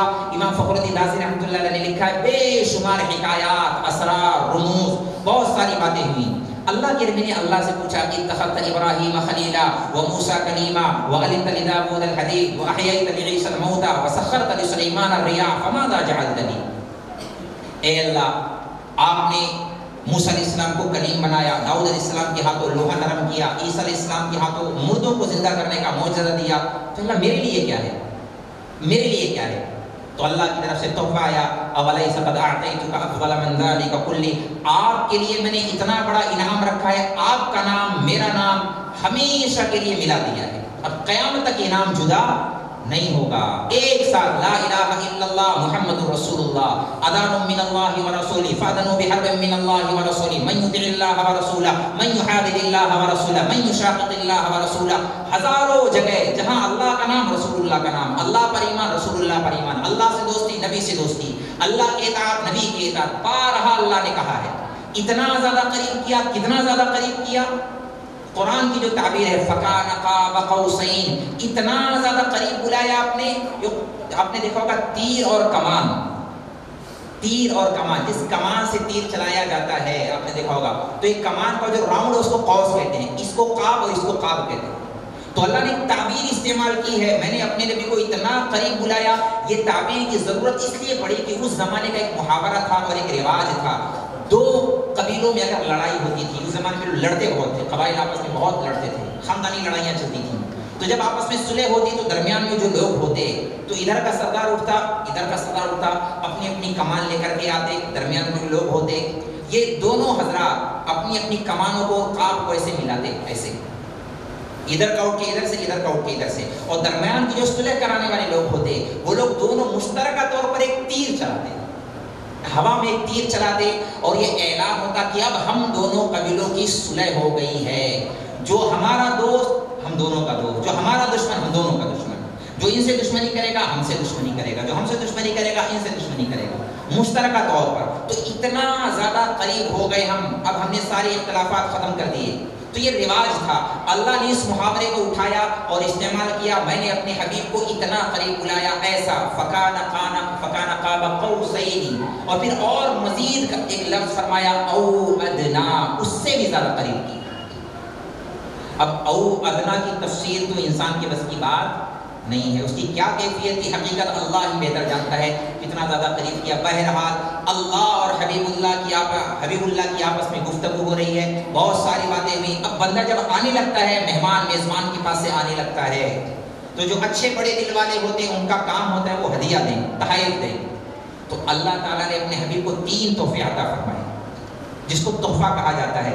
سب سے بڑا تحفہ نماز کا تحفہ دیا، یا رسول اللہ یہ نماز لے جائیے، 50 نمازیں عطا فرمائیں، یہ نماز لے جائیے، نمبر 1 تحفہ۔ نمبر 2 سورہ بقرہ کی اخیر کا رکوع دیا، آمن الرسول، یہ تحفے میں لے جائیے۔ اور نمبر 3 امت پر بہت بڑا احسان فرمایا، آپ نے شفاعت تحفے میں دی، فرمایا اگر آپ کی امت حرام کاری سے بچ جائے، شرک سے بچ جائے، شرک نہ کرے، مخلد فی النار نہیں ہوں گے، یہ توبہ کریں گے میں ان کے گناہ معاف کر دوں گا، یہ توبہ کریں گے ان کی میں بخشش کر دوں گا۔ یہ 3 بڑے تحفے دیے، یا رسول اللہ آپ لے کے جائیں۔ اب آپ اللہ کی طرف سے تحفے تحائف لے کر راز و نیاز کر کے جب آ رہے تھے، 7ویں آسمان پر تھے ابراہیم علیہ السلام، 6ٹھے آسمان پر تھے موسیٰ علیہ السلام۔ ابراہیم علیہ السلام سے ملاقات ہوئی، کچھ نہیں ہوئی۔ 6ٹھے آسمان پر آئے تو موسیٰ علیہ السلام بول پڑے کہ یا رسول اللہ کیا ہوا، اگر آپ سے ملاقات ہوئی کہ کیا ملا ہے، کہ 3 تحفے اللہ نے دیے ہیں، 50 نمازیں دی ہیں، سورہ بقرہ کا آخر کا رکوع دیا اور شفاعت دی ہے، بخشش کا وعدہ کیا ہے۔ اچھا کہ یا رسول اللہ میری گزارش آپ سے ہے کہ آپ اللہ سے نمازوں میں کچھ تخفیف کروا دیں، کچھ کمی کروا دیں۔ کہ کیوں؟ کہ میری امت پر 2 نمازیں فرض تھیں، فجر اور عصر، وہ نہیں پڑھ سکتے تھے، وہ نہیں پڑھ پاتے تھے، تو آپ کی امت 50 نماز کیسے پڑھ لے گی؟ تو موسیٰ علیہ السلام کے کہنے پر دوبارہ گئے، ابراہیم علیہ السلام نے نہیں کہا تھا، موسیٰ علیہ السلام نے کہا، موسیٰ علیہ السلام نے کہا۔ پھر گئے اللہ کے نبی علیہ السلام، اللہ کے سامنے بات رکھی، اللہ نے 5 نمازیں کم کی، پھر ریٹرن آئے، پھر موسیٰ علیہ السلام نے کہا یا رسول اللہ اچھا میں آپ سے بار بار عرض کروں گا آگے، پھر دوبارہ آئے، 5 نمازیں کم ہوئی، پھر آئے، پھر سہبارہ موسیٰ علیہ السلام نے کہا یا رسول اللہ میرا تجربہ کہتا ہے میری امت 2 نماز نہیں پڑھ پاتی تھی، آپ کی امت 5 نمازیں، 50 نمازیں، 40 نمازیں کیسے پڑھ لے گی؟ پھر گئے، پھر 5 نمازیں کم ہوئی۔ اب آپ بتاؤ نمازیں موسیٰ علیہ السلام کو پڑھنی تھی، ان کی امت کو پڑھنا تھا، پڑھنا کسے تھا؟ ہمیں پڑھنا تھا۔ یہ اللہ نے انتظام کیا تھا، اللہ نے ایک نظام چلایا، ہم پر احسان فرمایا کہ چلو اس امت سے اتنا تو امید اللہ نے بھی لگائی، رسول اللہ نے بھی لگائی کہ امت اتنا تو احسان فراموش نہیں ہوگی، اتنا تو ایمان رکھے گی، اتنا تو رسول اللہ پر ایمان لائے گی، معراج کے واقعے پر ایمان لائے گی، اللہ کا دیا ہوا تحفہ اس کی تو قدر کرے گی۔ معراج پر ایمان لانے والا وہ ہے جو نماز پڑھے، نفلی روزہ رکھا ہوگا اور مغرب کی نماز نہیں پڑھتا ہے، بڑی عجیب سی بات نہیں ہے۔ فجر کی نماز غائب اور نفلی روزہ رکھا ہوا ہے اور معراج پر جاگ رہے رات میں، یہ بڑا عجیب سا دین ہے، اس کا نام دین نہیں ہے، اپنی مرضی سے کرنے کا نام دین نہیں ہے۔ تہجد میں الٹا لٹک کے سورہ بقرہ پڑھ رہے ہو، فجر کی نماز چھوڑ رہے ہیں، اس کا نام دین نہیں ہے۔ آپ مت پڑھیں سورہ بقرہ، کوئی ضرورت نہیں ہے مزید تسبیحات پڑھنے کی، فرض نماز ضروری ہے جو اللہ نے ذمہ لگایا ہے، وظیفے اللہ نے ذمہ نہیں لگائے، اللہ نے فریضہ ذمہ لگایا ہے، اللہ کا دیا ہوا سائڈ میں کر دیا، مولویوں کا لیے پھر رہے، یا حی یا قیوم برحمتک نستغیث لا الہ الا انت سبحانک انی کنت من الظالمین، اور نماز نہیں پڑھنا، کہا کہ واقعی تم ظالم ہی ہو، سچی میں ظالم ہو۔ یہ لا الہ الا انت سبحانک پوری زندگی پڑھتا رہے گا، فریضہ ادا نہیں ہوگا اس کا، اللہ نے جو کہا ہے وہ کرنا پڑے گا، دل چاہے تہجد نہ پڑھے کوئی مسئلہ نہیں، نماز اللہ نے فرض کی ہے، معراج کا ماننے والا جو نماز پڑھے گا اللہ کے دیے ہوئے تحفے کی قدر کرے گا۔ جب آخری دفعہ 9 دفعہ آپ چلے گئے آ گئے، چلے گئے آ گئے، 9 دفعہ اللہ کا دیدار ہوا ہے، 9 دفعہ دیدار ہوا ہے، 1 دفعہ بھی نہیں، 9 دفعہ ہوا ہے، اور بار بار ملاقات ہوئی ہے۔ آخری دفعہ تو رسول اللہ بھی بول پڑے کہ نہیں بس اب مجھے حیا آتی ہے، اور میں اپنی امت سے امید رکھتا ہوں کہ میری امت اتنی تو قدر کرے گی، اتنی تو نکم بھی نہیں ہوگی، یہ 5 نمازیں بھی نہیں پڑھیں گے۔ تو آپ نیچے آ گئے، اچھا اب جاتے ہوئے یا آتے ہوئے بہرحال اللہ کی طرف سے اعلان ہوا، جبرائیل کو حکم ہوا کہ جب بندہ کوئی مہمان ہوتا ہے اپنے علاقے کی سیر کراتا ہے. نہیں ہوتا جب آدمی کوئی مہمان ہوتا ہے باہر سے آتا ہے، اگر کوئی آگرہ جائے تو لوکل آدمی کیا کرے گا؟ تاج محل لے کے جائے گا؟ نہیں لے کے جائے گا یہاں کا تاج محل دیکھ لو ایسا ایسا. اگر کوئی دیوبند کی سرزمین پر چلا جائے، ہمارے یہاں لوگ کیسا تھا مدرسے گھماتے تھے، دیکھو مدرسہ ہے، دارالحدیث ہے، مسجد رشید ہے، ایسا ہے یہ ایسا ہے، اب نہیں گھماتا. پھر قبرستان بھی ہم لے کے جاتے ہیں تبرک کے طور پر، یہ مزار قاسمی ہے، یہاں یہ ہے، یہاں یہ اللہ والے مدفون ہیں، یہاں یہ مدفون ہے، ہم دکھاتے ہیں، یہ ساری باتیں ہوتی ہیں. قبرستان زندوں کو بھی دکھاتے ہیں اور گزرے ہوئے لوگوں کو بھی دکھاتے ہیں. تو بالکل اللہ نے ایسا انتظام کیا کہ اب اللہ کی نبی کو زیارت کرائی جا رہی ہے. ادھر جنت کی سیر کرائی، بہت بڑی جنت دکھلائی، جنت کی نعمتیں دکھائی، ابو بکر کی جنت، عمر کی جنت، بلال رضی اللہ تعالیٰ عنہ کا مقام. ایک حور کو دیکھا بیٹھی ہوئی وضو کر رہی ہے اور اس کے جوتے سے تسبیح کی آواز آ رہی ہے. آپ نے پوچھا جبرائیل یہ کون ہے؟ کہا یہ آپ کے غلام عمر بن خطاب کے لیے بنائی گئی ہے، عمر بن خطاب کے لیے. اور بہت ساری نعمتیں جنت کی دیکھنے کے بعد جب دوسری طرف متوجہ ہوئے جہنم کی طرف آئے تو بہت زیادہ خوفناک مناظر دیکھے، بہت زیادہ خوفناک پکڑ اللہ کی طرف سے. گناہ کبیرہ کرنے کے انجام، گناہ کبیرہ کریں گے ان کی کیا سزا اللہ نے متعین کی ہے وہ رسول اللہ دیکھ کے آئے ہیں. انہی باتوں پر ہمیں ایمان رکھنا ہے. ایمان لانے کا مطلب یہ ہے کہ رسول اللہ دیکھ کے آئے ہیں، اگر کوئی اس گناہ کا مرتکب ہے تو اللہ کے واسطے وہ توبہ کر لے. ایمان لانے کا مطلب یہ ہے اللہ نہ کرے اس مجمع میں کوئی ہو، کوئی خاتون یا کوئی مرد ہو، اگر ہے اگر کوئی گناہ میں مبتلا ہے تو توبہ کر لے. اللہ کا قانون یہ ہے کہ اگر گناہ کریں گے تو سزا وہاں ملے گی، وہ والی سزا ملے گی جو اللہ نے تیار کی ہوئی ہے. آپ نے دیکھا کچھ لوگ ہیں جن کے سر کے اوپر فرشتے مسلط ہیں، بہت بڑی چٹان ان کے سر پر مار رہے ہیں اور پورا سر قیمہ قیمہ ہو جاتا ہے، چورا چورا ہو جاتا ہے. آپ نے کہا جبرائیل یہ کون ہے؟ کہ یہ وہ لوگ ہیں جو نمازیں نہیں پڑھتے تھے، عشاء کی نماز پڑھے بغیر سو جاتے تھے. بے نمازی کا انجام، نماز چھوڑنے کا انجام. تو آپ کے دل میں دہشت پیدا ہوئی. پھر اور آگے گئے، کچھ لوگوں کو دیکھا جہنم کی آگ ہے، بہت خوفناک آگ ہے جو انہیں جلا رہی ہے، بہت دور تک شعلے اس کے اٹھ رہے ہیں اور یہ الٹے لٹے ہوئے ننگے بدن، ننگے جسم، اور شعلے بیٹھ جاتے ہیں، پھر یہ قلا بازی کھاتے ہوئے نیچے گرتے ہیں. تو آپ نے کہا جبرائیل یہ کون لوگ ہیں؟ فرمایا یہ وہ لوگ ہیں جو روزہ نہیں رکھتے تھے، جو روزہ نہیں رکھتے تھے، یہ وہ لوگ ہیں. اور زیادہ کیفیت تاری ہو گئی. اور آگے گئے تو آپ نے دیکھا کچھ لوگ ہیں جو آگ کے انگارے کھا رہے ہیں، انگارے کھا رہے ہیں اٹھا اٹھا کے، کھائے نہیں جا رہے، پیٹے جا رہے ہیں، پٹائی ہو رہی ہے. تو کہا جبرائیل یہ کون لوگ ہیں؟ فرمایا یہ حرام کھانے والے لوگ ہیں، حرام کھانے والے. حرام صرف ایک قسم کا نہیں ہے، ہمارے حرام کا مطلب اگر کوئی چوری کر لے تو وہی حرام. کئی سارے حرام کی قسمیں، ناجائز قسمیں ہیں. بہن کا مال کھا لیا حرام ہے، لاکھ دفعہ حج کر لے، لاکھ دفعہ حج کر لے، حرام کھا کے گیا ہے، حج قبول نہیں ہوگا. اس کی ساری نیکیاں بہن کو دی جائیں گی آگے چل کے. پارٹنر کا حصہ دبا دیا ہے، شریک کا حصہ دبا دیا ہے، بھائی کا حصہ مار دیا ہے، یتیم کا مال کھا لیا ہے، پڑوسی کا حصہ دبا لیا ہے، سب حرام کھوریا ہے. ناجائز 1 روپیہ بھی پیٹ میں نہ جائے. کیا ہوگا؟ حد سے حد پیٹ پر پتھر باندھنا ہوگا، اس سے زیادہ کی نوبت نہیں آئے گی. رسول اللہ نے پیٹ پر پتھر باندھے ہیں، امت کو پیغام دیا حرام نہیں کھانا. آپ ایک صحابی کے ساتھ باغ میں گئے، تشریف لے گئے، حضرت عبداللہ بن عمر رضی اللہ تعالیٰ عنہ، تو گری پڑی کچھ کھجوریں تھیں، آپ اٹھا کے کھانے لگے، پوچھ پوچھ کے کھانے لگے، مٹی لگی ہوئی تھی. تو حضرت عبداللہ بن عمر سے کہا تم بھی کھا لو. کہا یا رسول اللہ مجھے بھوک نہیں ہے. کہا یا رسول اللہ آپ کھا رہے ہیں؟ کہا چوتھا دن کچھ کھایا نہیں تھا، بھوک لگی ہوئی ہے. 3 دن مسلسل گزر جانے کے بعد چوتھے دن ایک کھجور مل رہی گری ہوئی. ان حالات سے رسول اللہ نے گزار کر اپنے آپ کو، اپنی اولاد کو، نواسوں کو گزار کر امت کو یہ پیغام دیا ہے اللہ کے واسطے حرام نہیں کھانا، حرام نہیں کھانا. حرام تو جو نشے کا کاروباری ہے، نشہ جو بیچ رہا ہے، انسانیت کو جہنم میں ڈھکیل رہا ہے، اور جو امت کو تباہ کر رہا ہے، وہ کس خیال میں ہے کہ حج کر لوں گا سارے گناہ معاف ہو جائیں گے، مسجد میں قالین بچھوا دوں گا، AC لگوا دوں گا. وہ اپنی آخرت برباد کر رہا ہے، اسے ڈرنا چاہیے. حرام کاری کرنے والے، حرام کھانے والوں کا کتنا خوفناک انجام. اور آگے گئے تو آپ نے دیکھا کچھ لوگ ہیں جو بہت ہی زیادہ متعفن، بدبودار، کوئی مری ہوئی سڑی ہوئی میت پڑی ہوئی ہے، کوئی جانور کی ہے، انسان کی ہے، اور اچھا کھانا بھی پڑا ہوا ہے، پاکیزہ طیب کھانا. تو کیا دیکھا؟ وہ بدبودار گوشت نوچ نوچ کے کھا رہے ہیں.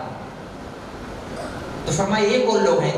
کہ یہ غیبت کرنے والے لوگ ہیں جو غیبت کرتے تھے. پھر آپ نے دیکھا کچھ لوگ ہیں جو بہت ساری لکڑیوں کی گٹھیاں ہیں جو اٹھا رہے ہیں، ان سے اٹھائی نہیں جا رہی، گر جاتی ہے، پھر فرشتے کوڑے مارتے ہیں، پھر اٹھانے کی کوشش کرتے ہیں، پھر گر جاتی ہے، پھر فرشتے مارتے ہیں. فرمایا یہ کون لوگ ہیں؟ تو کہا گیا ہے امت کے امانت میں خیانت کرنے والے لوگ، جو آپ کی امت میں خیانت کرتے تھے، امانتیں رکھوائی جاتی تھی، یہ خیانت کر جاتے تھے۔ پھر آپ نے دیکھا کچھ لوگ ہیں جن کے جبڑے آگ کی کینچیوں سے کاٹے جا رہے ہیں، اور کاٹتے کاٹتے یہاں تک لاتے ہیں، پھر وہ مل جاتے ہیں، پھر کاٹے جاتے ہیں، پھر مل جاتے ہیں آگ کی کینچیوں سے۔ فرمایا یہ کون لوگ ہیں؟ کہ یہ آپ کی امت کے فسادی خطیب ہیں، فسادی بات کرنے والے، فساد پھیلانے والے۔ یہ بولتے ہیں تو فتنہ ہوتا ہے، یہ بولتے ہیں تو فساد ہوتا ہے۔ بہت ہی زیادہ، نہایت ہی زیادہ ادب کے ساتھ، انتہائی زیادہ احترام کے ساتھ، اور بہت زیادہ عاجزوں کے ساتھ میں ساس حضرات سے گزارش کرتا ہوں، بہت ہی زیادہ ادب کے ساتھ، کہ اپنی بہوؤں کے لیے ایسے جملے ہرگز استعمال نہ کریں، ہرگز استعمال نہ کریں، اس سے ان کا دل ٹوٹے۔ اور خاص طور سے اپنے بچوں کو ان کی بیویوں کے تعلق سے بدگمان نہ کرے، شکایتیں نہ لگائے کریں، نہایت ہی زیادہ ادب کے ساتھ، نہایت ہی زیادہ ادب کے ساتھ۔ ایسا ہوتا ہے ان کے بول سے نفرتیں پیدا ہوتی ہیں، گھر ٹوٹتے ہیں، طلاقیں ہوتی ہیں۔ ایک بات ہے جو یہ اس کے ہٹ سے ہے، میں کہنا چاہتا ہوں، میرا جی چاہتا ہے، یہاں چونکہ میں اپنے مقام پر نہیں ہوں اور میری امی نہیں سن رہی ہے، اس لیے میں کہہ دیتا ہوں، میں میری امی سے بھی انشاءاللہ کہوں گا، ریکارڈنگ میری امی سنیں گی اور ہنسیں گی سن کر۔ میرا جی چاہتا ہے کاش ایسی مائیں بنے، اور میں بہوؤں سے کہتا ہوں اپنی ساس کو اماں سمجھیں، اماں سمجھیں، وہ ماں جس نے جنا ہے، اگرچہ وہ نہیں ہے لیکن میرے شوہر کی ماں ہے، تو اس کا خیال کریں، کبھی جھگڑا نہیں ہوگا گھر میں، کبھی جھگڑا نہیں ہوگا۔ ایک آدمی تھا، اس کی بیوی تھی، جب بھی وہ کوئی کام کرتی، کھانا بناتی، کچھ بھی کرتی اور لے کر کے آتی، تو اس کا شوہر ہمیشہ یہ بات کہتا، کھانا تو بہت اچھا بنا ہے لیکن میری امی کے ہاتھ کا ذائقہ اور ہی کچھ بات ہے، اور ہی کچھ بات ہے۔ اس کی بیوی کے دل پر کیا گزرے گی؟ پھر کوئی بات ہوتی، کچھ اور ڈش بنا کے لے آتی، میٹھا بنا کے لے آتی، کہ بنایا تو بہت اچھا لیکن میری امی اگر بناتی تو اس سے بھی زیادہ اچھا بناتی، کپڑا سل دیتی تو بے شک سلا تو بہت اچھا لیکن میری امی کی جو ہاتھ کی صفائی وہ اور بات ہے۔ تو اس عورت کے دل پر کیا بیتے گی ذرا بتاؤ، وہ برداشت کرے گی؟ ہمارے یہاں کی خاتون نے تو سارا کھانا چہرے پر پھینک دیا، پکڑ تو شادی کیوں کیا؟ پھر بیٹھا رہتا اپنی اماں کی گود میں، ہر بات میں اماں اماں، 25 سال اس نے لگا دیے اس جملے میں، 25 سال تک وہ ایک بات ہی۔ میں کہتا ہوں ایسی خاتون بنے، ایسی یہ جو عورت تھی 25 سال تک وہی جملہ دہراتا رہا، میری اماں ایسی، میری اماں ایسی، میری اماں ایسی۔ 25 سال کے بعد اس کی اماں کا انتقال ہو گیا، 25 سال کے بعد اس کی اماں کا انتقال ہو گیا، بہت زیادہ رونے لگا، تو وہ آئی اس کی بیوی۔ اچھا بتاؤ یہ ایسی بیویاں کیا وہ ایسا نہیں ثواب کرتی اس کی اماں کی؟ کیا کرتی؟ سورہ یاسین پڑھ کے ختم کرتی، کیا کرتی؟ آئی اپنے شوہر کے پاس، اس کے پاس بیٹھی، بہت زیادہ دلاسے کے، تسلی کے جملے کہے کہ نہیں باقی بے شک آپ کی اماں ایسی تھی، ایسی تھی۔ تو بڑی حیرت سے دیکھنے لگا اپنی بیوی کو، بڑی انتہائی زیادہ حیرت سے، یار میں نے 25 سال تک تجھے بار بار ہر بات میں اپنی اماں کو بیچ میں انوالو کیا، ہر بات میں میری اماں میری اماں میری اماں، اور میں دیکھتا تھا تمہارے چہرے پر تھوڑی گرانی بھی آتی تھی آتی تھی آتی تھی۔ آج میری اماں کا انتقال، مجھے امید نہیں تھی کہ تم اس طرح کے جملے بولو گے۔ تو اس نے بڑے پیارے جملے کہے جو میں آپ ماؤں بہنوں سے کہنا چاہتا ہوں۔ اچھا اگر خود عمل نہ کرے کوئی بات نہیں، میرا جی چاہتا ہے اپنی بچیوں کو یہ سکھا دیں، اپنی بچیوں کو جو چھوٹی بچیاں ہیں کہ وہ ایسی بنے، تو انشاءاللہ یہ گھریلو جھگڑے ختم ہو جائیں گے۔ تو اس خاتون نے کہا اصل میں بات یہ ہے، جب تم اپنی امی کی تعریف کرتے تھے نا، اپنی امی کی، تو میرے دل پر بوجھ تو بہت آتا تھا، لیکن پھر میں فوراً اپنے آپ کو سنبھال کے دعا کرتی، اے اللہ جیسے تو نے اس بندے کے اندر اپنی ماں کی محبت ڈالی، میری اولاد کے دل میں میری ایسی ہی محبت ڈالی۔ بدلہ ملتا ہے بھائی، ریٹرن ملتا ہے، ریٹرن ملتا ہے۔ جیسے تو نے اس کے اندر، میرے شوہر کے اندر اپنی ماں کی محبت ڈالی ہے، میری اولاد کے دل میں میری محبت ایسی ہی ڈالی ہے۔ تو یہ ریٹرن آئے گا، ریٹرن آئے گا، اپنی اولاد کی ایسی محبت کرے گی۔ ورنہ ہم نے دیکھا ہے ایسی بہوؤں کو، ساس نے گود میں بچہ لیا، وہ جھڑک کر اٹھا کے لے کے چلی گئی، جھڑک کے اٹھا کے لے کے چلی، کیا آپ ایسے کھلا کے اس کی کمر جو ہے ہاتھ کمزور ہیں، ہم نے دیکھا ہے۔ اور ایسی بھی بہوؤں کو ساس کو دیکھا جو ایڑی مار کر جاتی ہے، نہیں کچھ سلیقہ نہیں، کوئی پھوڑ ہے، کچھ سکھایا نہیں تیرے ماں باپ نے۔ ان حرکتوں سے گھر ٹوٹتے ہیں اور لڑائیاں ہوتی ہیں، دل ٹوٹتے ہیں، پھر وہ سارا انجام ہوگا۔ اللہ کے رسول نے اپنی آنکھوں سے دیکھا ہوا ہے انجام، گھر توڑنے والے، فتنے پھیلانے والوں کا کیا ہو رہا ہے۔ آپ نے دیکھا کچھ لوگ ہیں جن کے پیٹ گنبد جیسے پھولے ہوئے ہیں، بہت بڑے، اور اندر سے سانپ بچھو ڈس رہے ہیں، اندر سے ڈس رہے ہیں۔ ایک بچھو اگر ڈنک مار دے تو کیا حالت ہوتی ہے؟ ڈھیر سارے سانپ بچھو ڈس رہے ہیں، ایک ساتھ ڈس رہے ہیں۔ تو آپ نے پوچھا یہ کون لوگ ہیں؟ فرمایا سود خور لوگ ہیں، سود خور لوگ ہیں۔ میں بدگمان نہیں ہوں، لیکن اللہ کے واسطے میں کہتا ہوں، دیکھو میں بڑے درد کے ساتھ کروں، پھر کہہ رہا ہوں مجھے بیان تقریر نہیں آتی، اللہ نہ کرے ان گناہوں میں کوئی مبتلا ہو، لیکن اگر ہو تو ابھی توبہ کر لے، سچی توبہ کر لے، نماز نہیں چھوڑیں گے، سود نہیں کھائیں گے، ماں باپ کا دل نہیں دکھائیں گے، توڑ والا بول نہیں بولیں گے جس سے کسی کا دل ٹوٹے، دل آزاری کا بول نہیں بولیں گے، امانت میں خیانت نہیں کریں گے، زنا کاری نہیں کریں گے، روزہ نہیں چھوڑیں گے، حرام کوئی کام نہیں کریں گے، یتیم کا مال نہیں کھائیں گے، جو سارے گناہ پر سزا اللہ کے نبی دیکھ آئے، جو اللہ کا قانون دیکھ کے آئے ہیں کہ بھئی گناہ پر یہ سزا ہے، یہ گناہ کریں گے یہ سزا، اس کے بعد سزا بھگتنے کے بعد پھر جنت میں جانا ہوگا، یہ قانون یہ کہتا ہے، فضل یہ کہتا ہے اللہ فرعون کو بھی جنت میں داخل کر دیں، اللہ پر کوئی سوال نہیں، اللہ سارے نیکوکاروں کو جہنم میں ڈال دیں، اللہ پر کوئی پابندی نہیں، اللہ کی رحمت بہت وسیع ہے، سارے کافروں کو جنت میں ڈال دیں، کوئی پابندی نہیں اللہ پر، لیکن اللہ کا ایک قانون ہے، اللہ نے ایک نظام بنایا ہے، جو نیک عمل کرے گا اس کو اللہ جنت دیں گے، جو بدکار ہوگا اللہ اس کو جہنم سے گزار کر پھر جنت میں داخل کریں گے، لیکن جائے گا سزا کھانے کے بعد، وہ ایک لمحے بھر کی سزا بہت تکلیف دہ ہے، ایک نماز اگر چھوڑا ہے جان بوجھ کر، بعد میں قضا کر لیا 2,88,00,000 سال جہنم میں جلایا جائے گا، یہ قانون کہتا ہے اللہ کا۔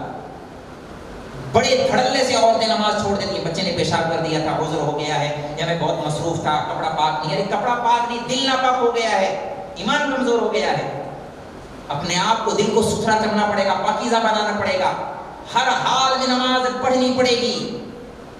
ایک خاتون ہے 6 بچوں کو پالتی ہے، اللہ کے سامنے سجدہ بھی کرتی ہے، ایک خاتون ایک بچے اسے نہیں پالے جاتے، بہانہ کر دیتی ہے، بچے نے پیشاب کر دیا، نماز کسی صورت میں معاف نہیں، دفتر میں آفس میں کہیں بھی نماز معاف نہیں، پڑھنی ہے سو پڑھنی ہے۔ اللہ کے نبی وہ سارے حالات منظر دیکھ کر کے آئے، اللہ کا قانون اتنا زیادہ فکر کے ساتھ آنے کے بعد کہ امت مانے گی نہیں مانے گی، میری بات امت مانتی ہی نہیں مانتی ہے، آپ بڑی فکر کے ساتھ آ رہے ہیں تو جبرائیل سے پوچھا جبرائیل میری بات مانے گا کون؟ یہ تو لوگ انکار کر دیں گے میری بات کا، کہ کوئی مانے نہ مانے، ابو بکر سے کہہ کے دیکھ لینا، کوئی مانے یا نہ مانے، ذرا ابو بکر سے تو کہہ کے دیکھنا۔ آپ آئے دوبارہ بیت المقدس آئے، برا کی سواری میں دوبارہ آ جاتا ہوں زمین پر، آپ آئے دوبارہ ام ہانی کے گھر، معراج سے تشریف لے آئے، اب آنے کے بعد جب آپ نے بات رکھی ام ہانی سے، حضرت خدیجہ سے کہ اللہ نے ایسی سی معراج کرائی ہے، ایسے ایسا واقعہ ہوا ہے، کتنے سے وقت میں، اتنے تھوڑے سے وقت میں، سردیوں کا زمانہ تھا، آپ گئے تھے، بستر ابھی گرم تھا، کنڈی ابھی ہل رہی تھی، وضو کا پانی ابھی بہ رہا تھا، اتنی تھوڑی سی دیر کے اندر آپ چلے بھی گئے اور آ بھی گئے۔ اس بات کا ماننا بالکل عقلاً ناممکن ہے، عقل میں بات آنے والی ہرگز نہیں ہے۔ تو آپ نے کہا نہیں، بات تو مجھے پیش کرنی ہے، لوگوں کے سامنے رکھنا ہے، مانے نہیں مانے۔ آپ باہر آئے حرم میں، شہر میں دیکھا بہت سارے مشرک جمع ہیں، سویرے آپ نے اپنی بات کو رکھا کہ اللہ نے مجھے معراج کرائی ہے، اس میں ابو جہل بھی تھا اور بھی لوگ تھے۔ جب لوگوں نے دیکھا کہ آپ نے اتنی عجیب و غریب بات کہہ دی، اتنی عجیب و غریب بات کہہ دی، تو ابو جہل نے کہا رکیے، اے محمد رکو، آپ میں اور لوگوں کو دوڑ کے گیا، لوگوں کو بلا کے رہا، اور آ جاؤ، قریب آ جاؤ، ادھر آ جاؤ، ادھر آ جاؤ، لوگوں کو بلائے، ہاں اب آپ کہیے کیا کہہ رہے تھے، اب آپ کہیے۔ تو آپ نے دوبارہ اپنی بات رکھی کہ اللہ نے مجھے رات کے اس تھوڑے سے وقفے کے اندر بیت اللہ سے بیت المقدس پھر آسمان میں، وہ سارا جب منظر بیان کیا تو ٹھٹھا مار کے ہنسنے لگا۔ اس کا مقصد ہی تھا استہزاء، مذاق اڑانا، یہ تو پہلے ہی سے ٹو میں ہوتے تھے کہ بس کوئی موقع مل جائے مذاق اڑانے کا، نبی کو رسوا کرنے کا اور پروپیگنڈا کرنے کا، استہزاء کرنے کا۔ آج بہت اچھی بات ہے، آج ایسی بات کہہ دی جو کوئی نہیں مانے گا، تو ابو بکر بھی نہیں مانے گا، بڑا مزہ آیا، یہ تو ہنسی مار اڑانے لگے، ہنسنے لگے۔ اللہ کی اتنی پاکیزہ دلوں پر تھوڑی سی گھرانی آنے لگی، اتنے سارے لوگ اکٹھا ہنس رہے ہوں، اتنی پاکیزہ نفوس پر ہنس رہے ہوں، تو اسی دوران جب دیکھا تو اس کو فوراً کلک ہوا کہ نہیں اب ابو بکر کے پاس آئے، ابو بکر کے پاس، تو دوڑا ہوا ابو جہل آیا حضرت ابو بکر کے پاس۔ ابو بکر ذرا ایک بات بتاؤ، جی بتاؤ، پوچھو، ایک بات بتاؤ، اگر کوئی کہے، میرے لفظ پر غور کرنا، اگر کوئی کہے رات کے تھوڑے سے وقت کے اندر وہ بیت اللہ سے بیت المقدس چلا گیا ہو تو بات ماننے جیسی ہے، مانو گے؟ کہا نہیں، انکار کر دیا۔ کہ اگر کوئی کہے کہ وہ رات کے تھوڑے سے وقت کے اندر آسمانوں میں گیا ہے، آسمانوں میں گیا ہے، جنت جہنم کو دیکھ آیا ہے، تو بات مانو گے؟ نہیں، کوئی ماننے جیسی بات ہے یہ۔ حضرت ابو بکر بہت زیادہ عقل مند تھے، تاجر تھے، سردار تھے اپنے وقت میں، بہت بڑے تاجر تھے، نفع کرنے والے تاجر تھے، نفع کمانے والے تاجر تھے۔ پھر تیسری بات کہی، اچھا اگر کوئی کہے کہ اس نے اللہ کا دیدار کیا ہے، اللہ سے باتیں کی ہیں، تو کیا بات ماننے جیسی ہے؟ مانو گے؟ کہا کہ بیوقوف کچھ کہنے کی بات کہے، کچھ ایسی بات کہے جو عقل میں بھی آئے، کیا ادھر ادھر کی بات کرتا ہے؟ کہ اس نے دیکھ لیا کہ لوہا بالکل گرم ہے، بس چوٹ مارنے کی دیر، اسے تالی مار کے کہا ہاں وہ محمد جنہیں تم نبی کہتے ہو وہ اس طرح کی باتیں کرتے ہیں۔ ابھی مجلس بدلی نہیں ہے، ابھی اسی جگہ کھڑے ہیں، 3 دفعہ انکار کر چکے تھے، فوراً کہا لئن قالہ فقد صدق وانا اصدقہ، صدق رسول اللہ۔ اگر محمد صلی اللہ علیہ وسلم کہتے ہیں تو سچ کہتے ہیں، میرے نبی سچ کہتے ہیں، میں تصدیق کرتا ہوں اس بات کی۔ فبذلک سمی صدیق، یہی وجہ سے حضرت ابوبکر کو صدیق کہا گیا ہے، یہی وہ مقام تھا والذی جاء بالصدق وصدق به، جہاں حضرت ابوبکر کو صدیق کا ٹائٹل دیا گیا۔ ہر زمانے میں نبی کے لیے کوئی صدیق رہا ہے، حضرت ابوبکر کو اس امت کے لیے صدیق بنایا گیا، کہ میں تصدیق کرتا ہوں صدق رسول اللہ، رسول اللہ نے سچ کہا ہے۔ تو ابو جہل کا ایک دم چہرہ اتر گیا کہ ابوبکر تو نے ابھی بھی نہیں کہا تھا کہ اگر کوئی کہے تو نہیں مانوں گا؟ تو بڑا سینہ چوڑا کر کے کہا بیوقوف، رسول اللہ کوئی بھی تو نہیں نا، رسول اللہ کوئی بھی تو نہیں نا، ہاں اگر کوئی اور کہے تو میں ابھی نہیں مانوں گا، اگر یہی بات کوئی اور کہے تو میں ابھی نہیں مانوں گا، لیکن اگر رسول اللہ سے تم نے سنا ہے، کہا میں نے سنا ہے، کہا پھر وہ سچ کہتے ہیں، ہم تو اس سے بھی عجیب و غریب بات مان لیں گے اور ہم مانتے ہیں۔ اچھا آپ حضرات سے میں پوچھتا ہوں، آپ حضرات سے، معراج کی بات حضرت ابوبکر سے اللہ کے نبی نے کہا تھا، ابو جہل نے کہا تھا؟ کس نے کہا؟ ابو جہل نے کہا ہے۔ ہمارے علمی حلقوں میں اس بات کا بڑا اہتمام کرایا جاتا ہے، کوئی بھی بات کہنے والا وہ معتبر ہے، وہ کیسا ہے، اس کے حالات کیسے ہیں، اس کا حافظہ کہتا ہے، اس کا تقویٰ کیسے ہے، ساری چیزیں جانچی پرکھی جاتی ہیں، راویوں کے حالات دیکھے جاتے ہیں، پورا ایک فن ہے، کتابیں پڑھائی جاتی ہیں راویوں کے حالات۔ معراج کا راوی حضرت ابوبکر سے کون ہے؟ 1 نمبر کا مشرک، پکا کافر مشرک، لیکن نسبت رسول اللہ کی طرف کر دی، اور صرف اتنی بات کہ اگر رسول اللہ نے کہا ہے تو میں مان لیتا ہوں۔ ہمارے یہاں باقاعدہ اتنی محنت کرائی جاتی ہے راویوں کو پڑھانے کا، فلانا کیسا تھا، فلانا کیسا تھا، فلانا کیسا تھا، فلانا کیسا تھا، فلانا کیسا تھا۔ ایک مثال عرض کروں، ہم کو جب حدیث پڑھائی جاتی تھی، ہم کو رٹایا گیا ہے، امتحان دیا گیا، ہم کو پاس ہونا پڑا ہے، ورنہ ہم کو سند بھی نہیں ملتی۔ آپ کو پتہ ہونا چاہیے، آپ کوئی بات کہہ رہے ہیں تو رسول اللہ کی طرف منسوخ کر کے کہہ رہے ہیں، تو کیا دلیل ہے کہ رسول اللہ نے کہی ہے؟ دلیل کیا ہے؟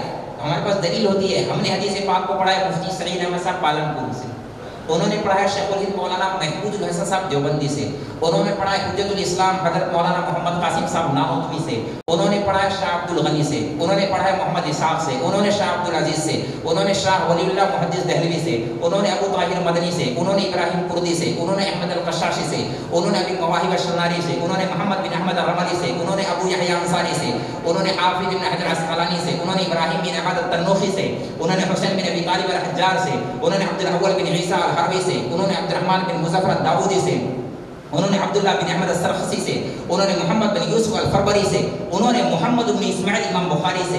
امام بخاری اپنے آگے چلتے ہیں، حدثنا الحمیدی قال حدثنا سفیان قال حدثنا یحییٰ بن سعید الانصاری قال اخبرنا محمد بن ابراہیم التیمی انه سمع علقمة بن وقاص الليثي يقول سمعت عمر بن الخطاب رضی اللہ تعالی عنہ على المنبر سمعت رسول اللہ صلی اللہ علیہ وسلم۔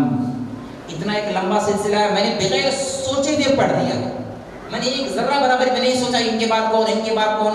اگر مجھے کوئی نیند سے بیدار کر کے کہے تو میں یہ سند سنا دوں گا انشاءاللہ، بغیر سوچے ہوئے رٹائے گئے ہیں، میں ایسے پاگلوں جیسا، ہم نے پاگلوں جیسا رٹا ہوا ہے۔ اسناد کا مستقل ایک علم ہے، بھائی تم سے کس نے کہا کہ رسول اللہ نے کہا ہے؟ ہم سے ہمارے استاد نے کہا ہے، مفتی سعید صاحب نے کہا ہے، ان سے کس نے کہا؟ ان سے انہوں نے کہا، ان سے کس نے کہا؟ انہوں نے ایسا کرتے کرتے کرتے تب جا کر کے بات کیا کہ ہاں اب یہ بات معتبر ہے، یہ بات سننے جیسی ہے۔ اگر درمیان میں کوئی کمزور بندہ آ گیا، میں ابو جہل کی بات نہیں کرتا، تھوڑا موڑا کم، نہیں یہ بات ضعیف ہو سکتی ہے، اس کو سائڈ میں کر دیا، اس کو دوسرے درجے میں کر دیا، حالانکہ ممکن ہے کہ بات صحیح ہو، لیکن سند میں ضعف آ گیا تو متن پر بھی تھوڑا سا احتیاط کا حکم لگا دیا۔ 1 نمبر کا مشرک ہے، لیکن نسبت کی تھی رسول اللہ کی طرف، فوراً تصدیق کر دی، رسول اللہ نے کہا ہے میں سچ کرتا ہوں، پھر میں تصدیق کرتا ہوں کہ رسول اللہ نے صحیح کہا۔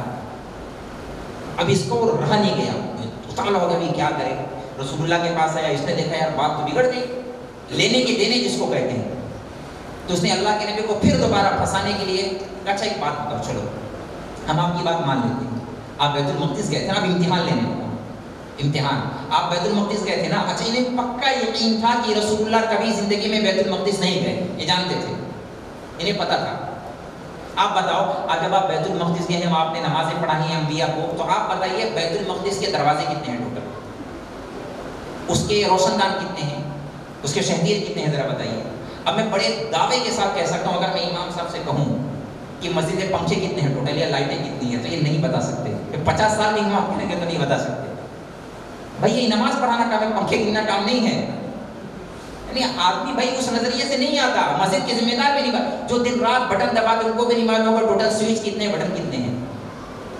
لیکن ایک موقع بس تلاش کرنا ہے، کسی طرح سے انگلی رکھنے کا، ایک ڈاٹ نقطہ رکھنے کا موقع مل جائے، بس اشکال کا اعتراض کرنے کا ایک موقع، بہانہ ہاتھ لگ جائے، تو آپ بتائیے دروازے کتنے ہیں۔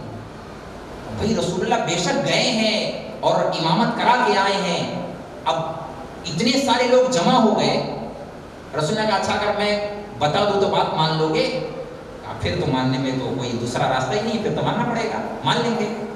تو رسول اللہ کے نازک دل پر تھوڑا بوجھ آیا، تھوڑی گرانی آئی، فوراً اللہ نے جبرائیل بھیجا کہ رسول اللہ آپ دل کو جمع کے رکھیں، اور رسول اللہ فرماتے ہیں اللہ نے غیب سے میرے پردہ ہٹا لیا۔ پھر روایت میں آتا ہے اللہ نے بیت المقدس کو میرے سامنے ایسا کر دیا جیسے میرے چچا ابو طالب کا گھر، یہ الفاظ ہیں، جیسے میرے چچا ابو طالب کا گھر، وہ پوچھتے جاتے تھے میں بتاتا جاتا تھا، اچھا اتنے دروازے اتنے دروازے، روشن دان اس طرف ہے، مشرقی دروازہ مغربی دروازہ، ایسے سارے احوال بتا دیے۔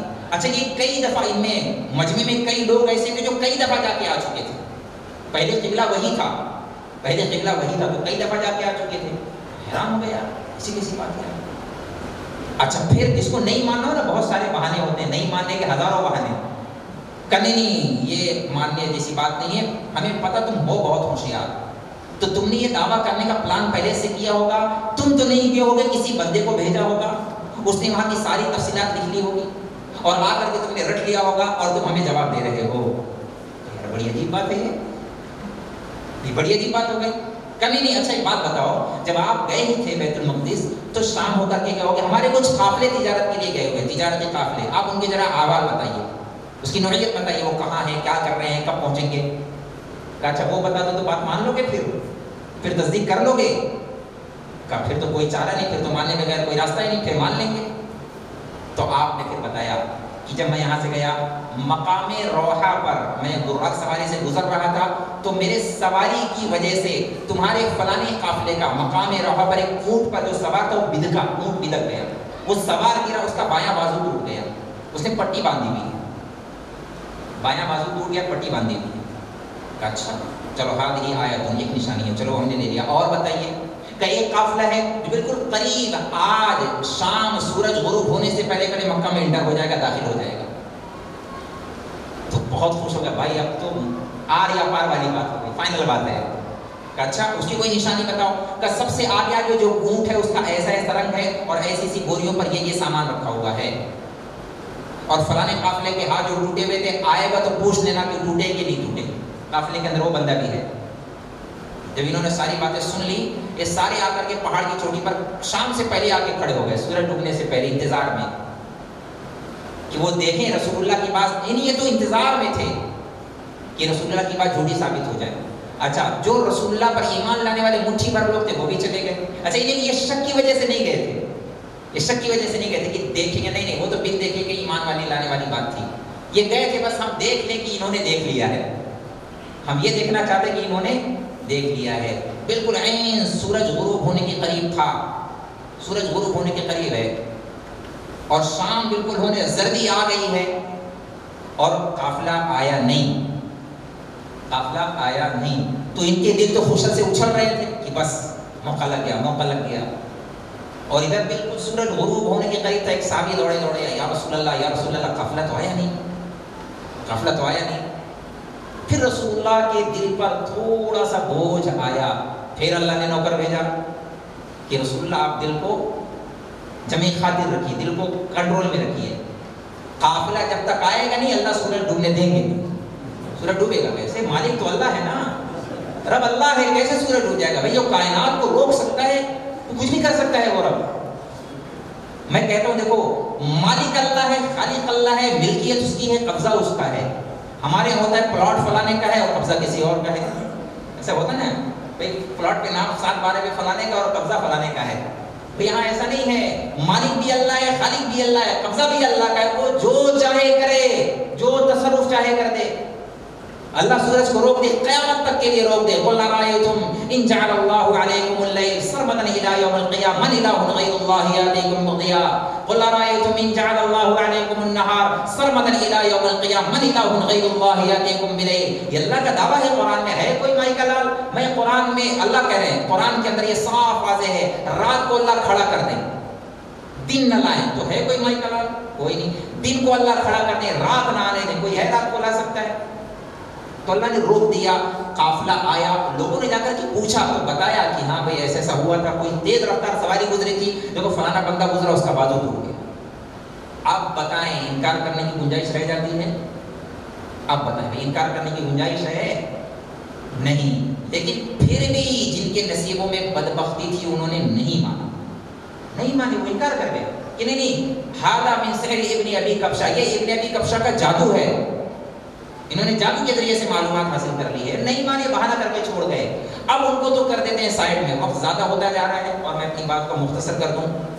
جنہوں نے نہیں ماننا تھا وہ نہیں مانے، جنہوں نے ماننا تھا وہ مان لیے. جو ماننے والے تھے وہ کامیاب ہو گئے، اللہ کو راضی کر کے چلے گئے، بہت بڑی جنت پا گئے. جنہوں نے نہیں مانا تھا وہ کیوں نہیں مانے؟ وہ ضد کی وجہ سے نہیں مانے، حسد کی وجہ سے نہیں مانے. میں بھی بیٹھا تھا عارف بھائی کے گھر پہ، میرے بہت عزیز دوست ہیں، گھر پہ بیٹھا تھا، ایسی بات ہو رہی تھی. میں نے کہا اگر اللہ نے دل میں بات ڈالا تو بولوں گا یہ بات. ابو جہل رسول اللہ کو نبی جانتا تھا کہ نہیں جانتا تھا؟ ہم سے زیادہ یقینی طور پر جانتا تھا وہ، ہم سے زیادہ یقینی طور پر. قرآن میں اللہ نے کہا یعرفونہ کما یعرفون ابناءہم، وہ جانتے تھے. ابو جہل کا ایک مہمان آیا، دوست آیا، کہیں دور علاقے سے آیا، تو وہاں دوستی کا ایک لحاظ یہ رکھا جاتا ہے، دوست کو یا کوئی رشتہ دار مہمان آتا تو بیت اللہ کا طواف کرواتے ہیں. مہمان کی نہیں زیارت اضافت میں کچھ کرواتے ہیں، تو طواف کروانے لے کے گیا. طواف وواف جب ہو گئے تو اس نے کہا یار ابو جہل ایک بات بتا، میں نے سنا یہ محمد نام کا کوئی شخص ہے جس نے نبوت کا دعویٰ کیا ہے، تو کیا وہ صحیح ہے جھوٹ ہے؟ صحیح ہے جھوٹ ہے؟ تو ابو جہل نے پہلے دائیں بائیں دیکھا، دائیں دیکھا پھر بائیں دیکھا، کوئی. تو اس نے سامنے سے کہا بھائی کوئی سن نہیں رہا، تو بتا تو صحیح بات کیا ہے. کوئی نہیں سن رہا، تو بتا. تو دائیں بائیں دیکھ کے کہا بات تو وہ سچی کرتے ہیں بھائی، بات تو وہ سچی کرتے ہیں. کہ کیسے، کیا دلیل ہے تمہارے پاس؟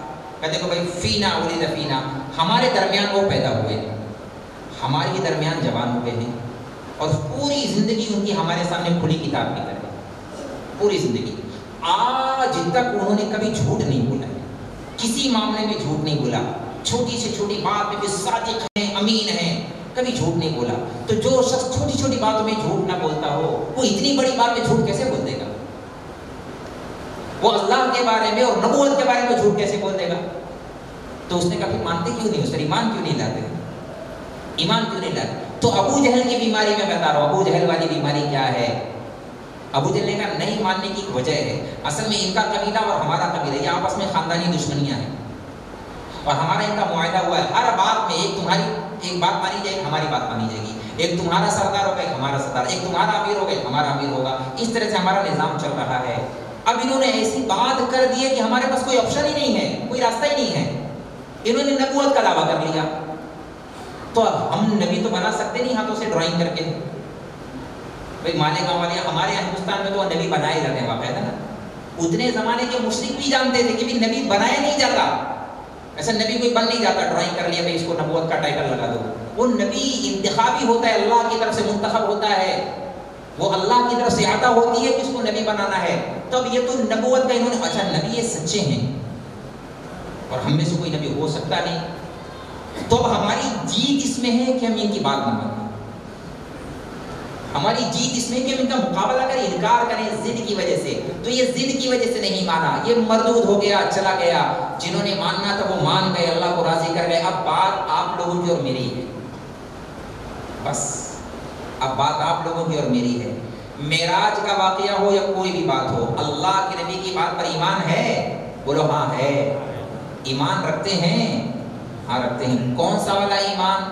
جو اللہ چاہتے ہیں ایمان وہ والا ایمان. جیسے میں نے بات کے شروع میں کہا تھا, ایمان لانے کا مطلب یہ ہے کہ رسول اللہ جو سزائیں دیکھ کے آئے ہیں, جو نعمتیں دیکھ کے آئے ہیں, ایمان لانے کا مطلب یہ ہے میں کہ ان گناہوں سے بچوں, ان نافرمانیوں سے اپنے آپ کو بچاؤں. تب کہا جائے گا کہ نہیں ایمان ہے, ڈر ہے اس کے اندر ان گناہوں کا, تب کہا جائے گا کہ ہاں ایمان ہے. ورنہ اس وقت کا ہمارا ایمان کیسا ہے؟ ہمارا ایمان اتنا مزیدار ہے, مزے لینے والا, اتنا مزیدار ہے کہ ایمان کی کمزوری پر تذکرہ بھی کرتے ہیں, تبصرہ بھی کرتے ہیں, اور آئس کریم بھی کھاتے ہیں, ہنس کے کہتے ہیں کتنا ایمان کمزور ہے نا ہمارا. بے شک ہمارا ایمان کتنا, ہم مزے لے رہے ہیں, ایمان ہمارا کتنا کمزور ہے.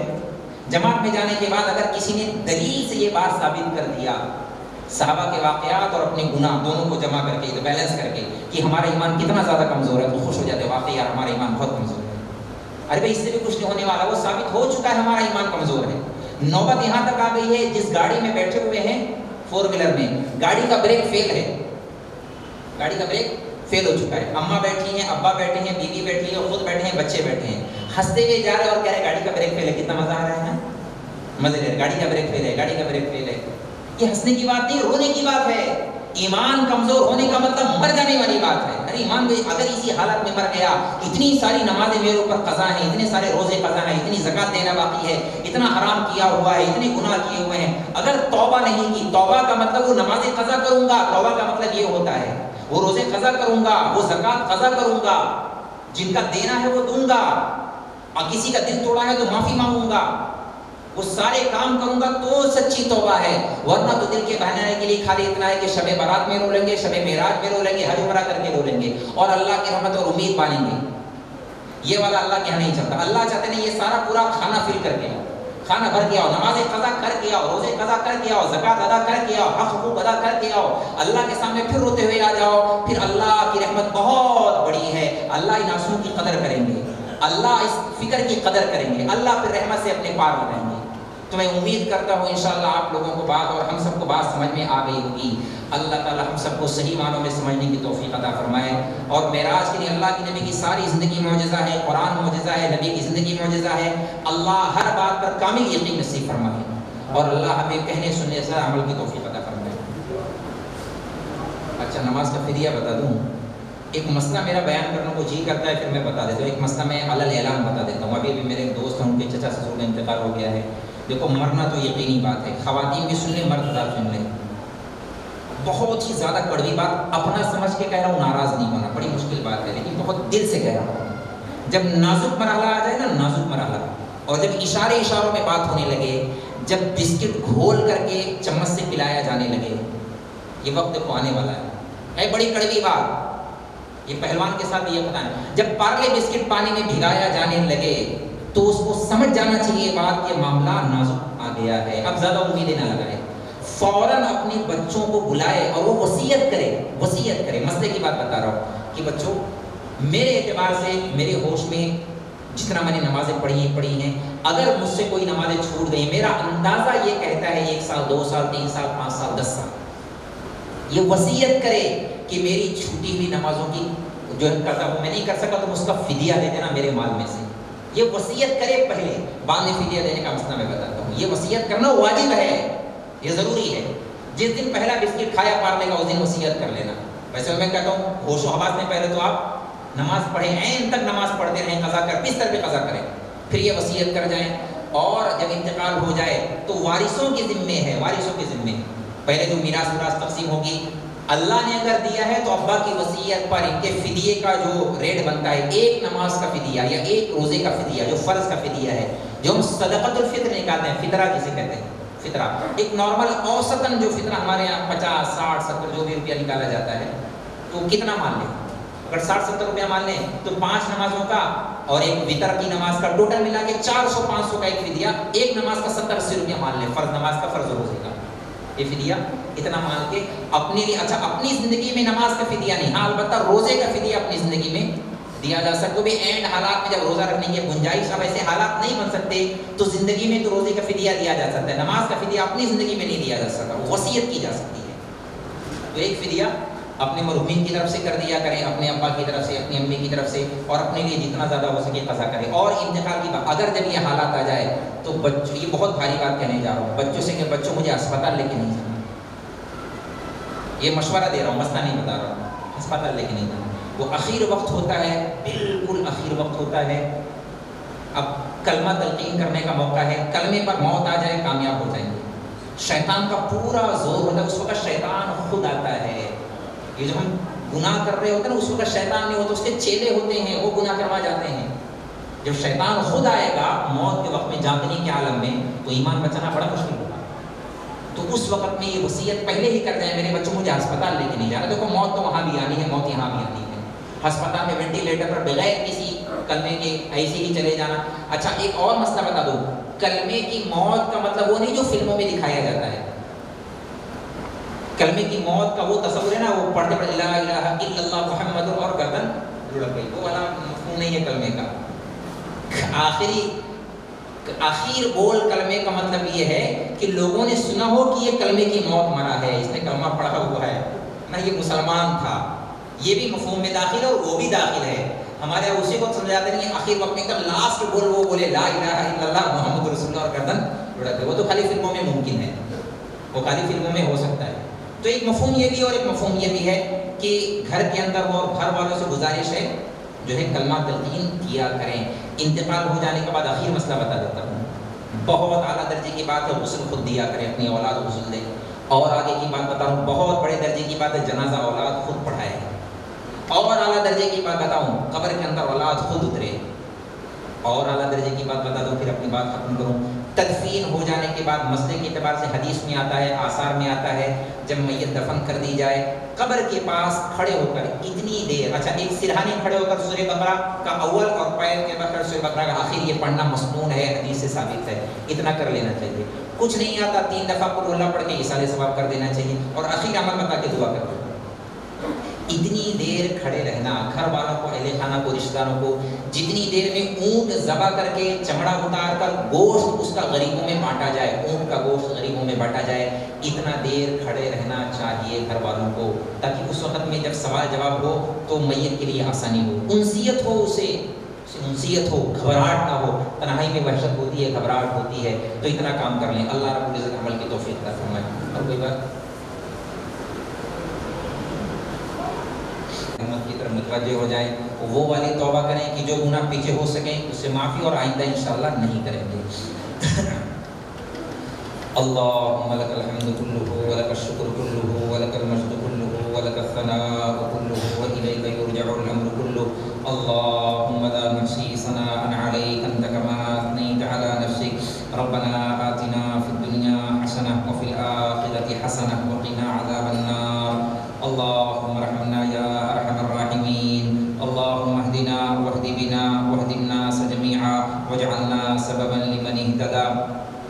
رب ارحمهما كما ربياني صغيرا، رب ارحمهما كما ربياني صغيرا، رب ارحمهما كما ربياني صغيرا۔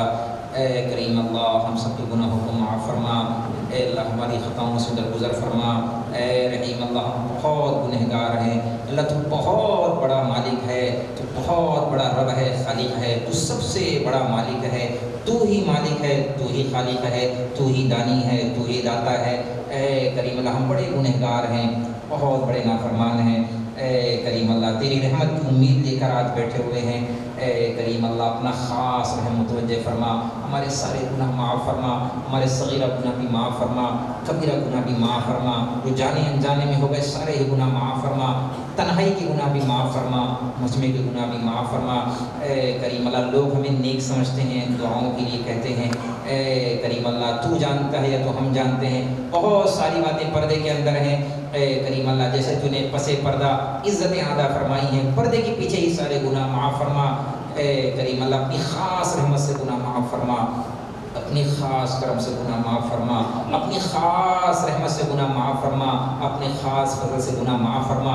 سب سے بڑا مدعا، سب سے بڑی ضرورت، سب سے بڑا تقاضا ہمارا یہی ہے، تو ہمیں معاف فرما، تو ہمیں معاف فرما۔ ہم کوئی دلیل لینے نہیں بیٹھے، نہ کوئی دلیل، کوئی صفائی اپنے گناہوں پر دینے بیٹھے، نہ کوئی عذر اور معذرت پیش کرنے بیٹھے، ہم تو اقرار کرتے ہیں مجرم ہیں، ہم تیرا قانون جانتے ہیں، دنیا کا قانون یہ ہے گناہ قبول کرو سزائیں ملتی ہیں، تیرے در کا تو بڑا عجیب قانون ہے، گناہ قبول کرو اقراری بن جاؤ تو معاف کر دیتا ہے۔ اے کریم اللہ ہم اقرار کرنے بیٹھے ہیں، اے رحیم اللہ ہم گناہوں کا اقرار کرتے ہیں، بڑے مجرم ہیں، بڑے پاپی ہیں، اے کریم اللہ تو ہمیں معاف فرما. اب تو ہی بتا نا، اگر تو نے خالی نیک لوگوں کے گناہ معاف کیے، اگر تو نے نیک لوگوں ہی کو جنت عطا فرمائی، تو ہم گنہگاروں کا کیا بنے گا یا اللہ؟ ہم گنہگاروں کا کیا بنے گا؟ اب تو ہی بتا نا. ابو بکر جیسا ہم کہاں سے لے کے آئے؟ فاروق جیسا کہاں سے لے کے آئے؟ غنی علی جیسے کہاں سے لے کے آئے؟ سعد سعید جیسے کہاں سے لے کے آئے؟ بلال جیسا کہاں سے لے کے آئے؟ ابو ذر جیسا کہاں سے لے کے آئے؟ فاطمہ جیسی بچیاں کہاں سے لائے؟ خدیجہ جیسی مائیں کہاں سے لے کے آئے؟ عائشہ جیسی کہاں سے لے کے آئے؟ اے کریم اللہ سارے مجرم ہیں، سارے ہی نوبے. اے کریم اللہ نیک لوگوں کا تو رب ہے، تم گنہگاروں کا بھی تو ہی ہے اللہ. اے کریم اللہ ایک ماں باپ کی 10 اولاد ہوتی ہے، اس میں 2-4 نافرمان بھی ہوتی تو ماں باپ ہی کی ہے. اے کریم اللہ ماں باپ ناراض بھی ہو جائیں، بچہ کتنی ہی بڑی غلطی کرے پھر ماں باپ اسے معاف کر دیتے ہیں. اے رحیم اللہ تو بہت بڑا رحم کرنے والا ہے، تو 70 ماؤں سے زیادہ پیار کرتا ہے. اے کریم اللہ ہم بڑے دھتکارے ہوئے، بڑے ستائے ہوئے، بہت زیادہ پٹے ہوئے اے کریم اللہ تیری بارگاہ میں رو کر کے آئے ہیں. اے کریم اللہ تھکار کے آئے ہیں، بڑے ہی ہار کے آئے ہوئے ہیں. اے کریم اللہ تیرے رحمت کے امیدوار ہیں، تو اپنا رحم متوجہ فرما، ہمارے گناہ معاف فرما، ہمارے گناہ معاف فرما، ہمارے گناہ معاف فرما، ہمارے پیارے ماں باپ کے گناہ معاف فرما، ہمارے ماں باپ کے گناہ معاف فرما، ہمارے ماں باپ کے گناہ معاف فرما. ہم ان کی طرف سے بھی استغفار کرتے ہیں، ہماری اولاد کی طرف سے بھی استغفار کرتے ہیں. ہمارے معصوم بچوں کے گناہ معاف فرما، ہمارے بھائی بہنوں کے گناہ، ہماری اولاد کے گناہ معاف فرما، ہمارے دوستوں کے گناہ معاف فرما، ہمارے اساتذہ کے گناہ معاف فرما. پوری امت کے سب سے بڑا مسئلہ اللہ گناہوں کی معافی کا ہے، گناہوں کی معافی کا سب سے بڑا مسئلہ ہے. اے کریم اللہ ہمیں پتہ ہے تو معاف کرنے والا ہے، ہمیں پتہ ہے تو معافی کو پسند کرتا ہے، سچی توبہ پر تو معافی کا اعلان کرتا ہے. ہمیں پتہ ہے اس مسجد کے اندر بے شمار فرشتے ہیں، ہم نہیں دیکھ رہے لیکن فرشتے ہمیں دیکھ رہے ہیں. اے کریم اللہ فرشتے بھی آمین کہہ رہے ہوں گے، اللہ ان کی آمین قبول فرما، ہمارے گناہ معاف.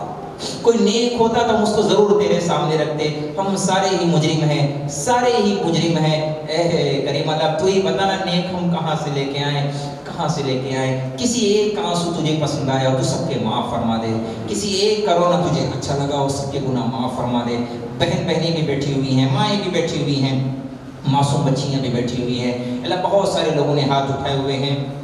اے کریم اللہ دانی وہ ہوتا ہے، سخی وہ ہوتا ہے جس کا حق نہ ہو اس کو بھی عطا کرے، تو سخیوں کا سخی ہے. اے کریم اللہ اتنے سارے لوگوں میں کوئی تو تیرا پسندیدہ ہوگا، کسی کا ہاتھ اٹھانا تجھے پسند آیا ہوگا. اے کریم اللہ کوئی ایک ہاتھ تجھے اچھا لگا ہو، کسی ننھے سے ہاتھ کو پسند کر لے. اے کریم اللہ ہماری جھولیوں بھی مغفرت کے لیے ڈال دے، ہمارے لیے بھی مغفرت کے فیصلے فرما دے، مغفرت کے فیصلے مغفرت کے فیصلے فرما دے. دنیا ہمیں اچھا کہتی ہے، اے کریم اللہ تو بہتر جانتا ہے ہم کتنے گندے ہیں، گندی نالی کے کیڑے ہیں، جہاں سے گزرتے ہیں گندگی لکیر کھینچتے جاتے ہیں. اے کریم اللہ، اے رحیم اللہ، اے کریم اللہ اچھا بننے کی کوشش کرتے ہیں لیکن نہیں ہو پاتا ہے، ہم سے نہیں ہو پاتا ہے. جو کچھ ہوتا ہے الٹا سلٹا ہوتا ہے، سب ٹیڑھی لکیریں ہیں، الٹی سلٹی لکیریں ہیں. تو قبول کر لے، تیرا کرم ہوگا، تیرا فضل ہوگا ہمارے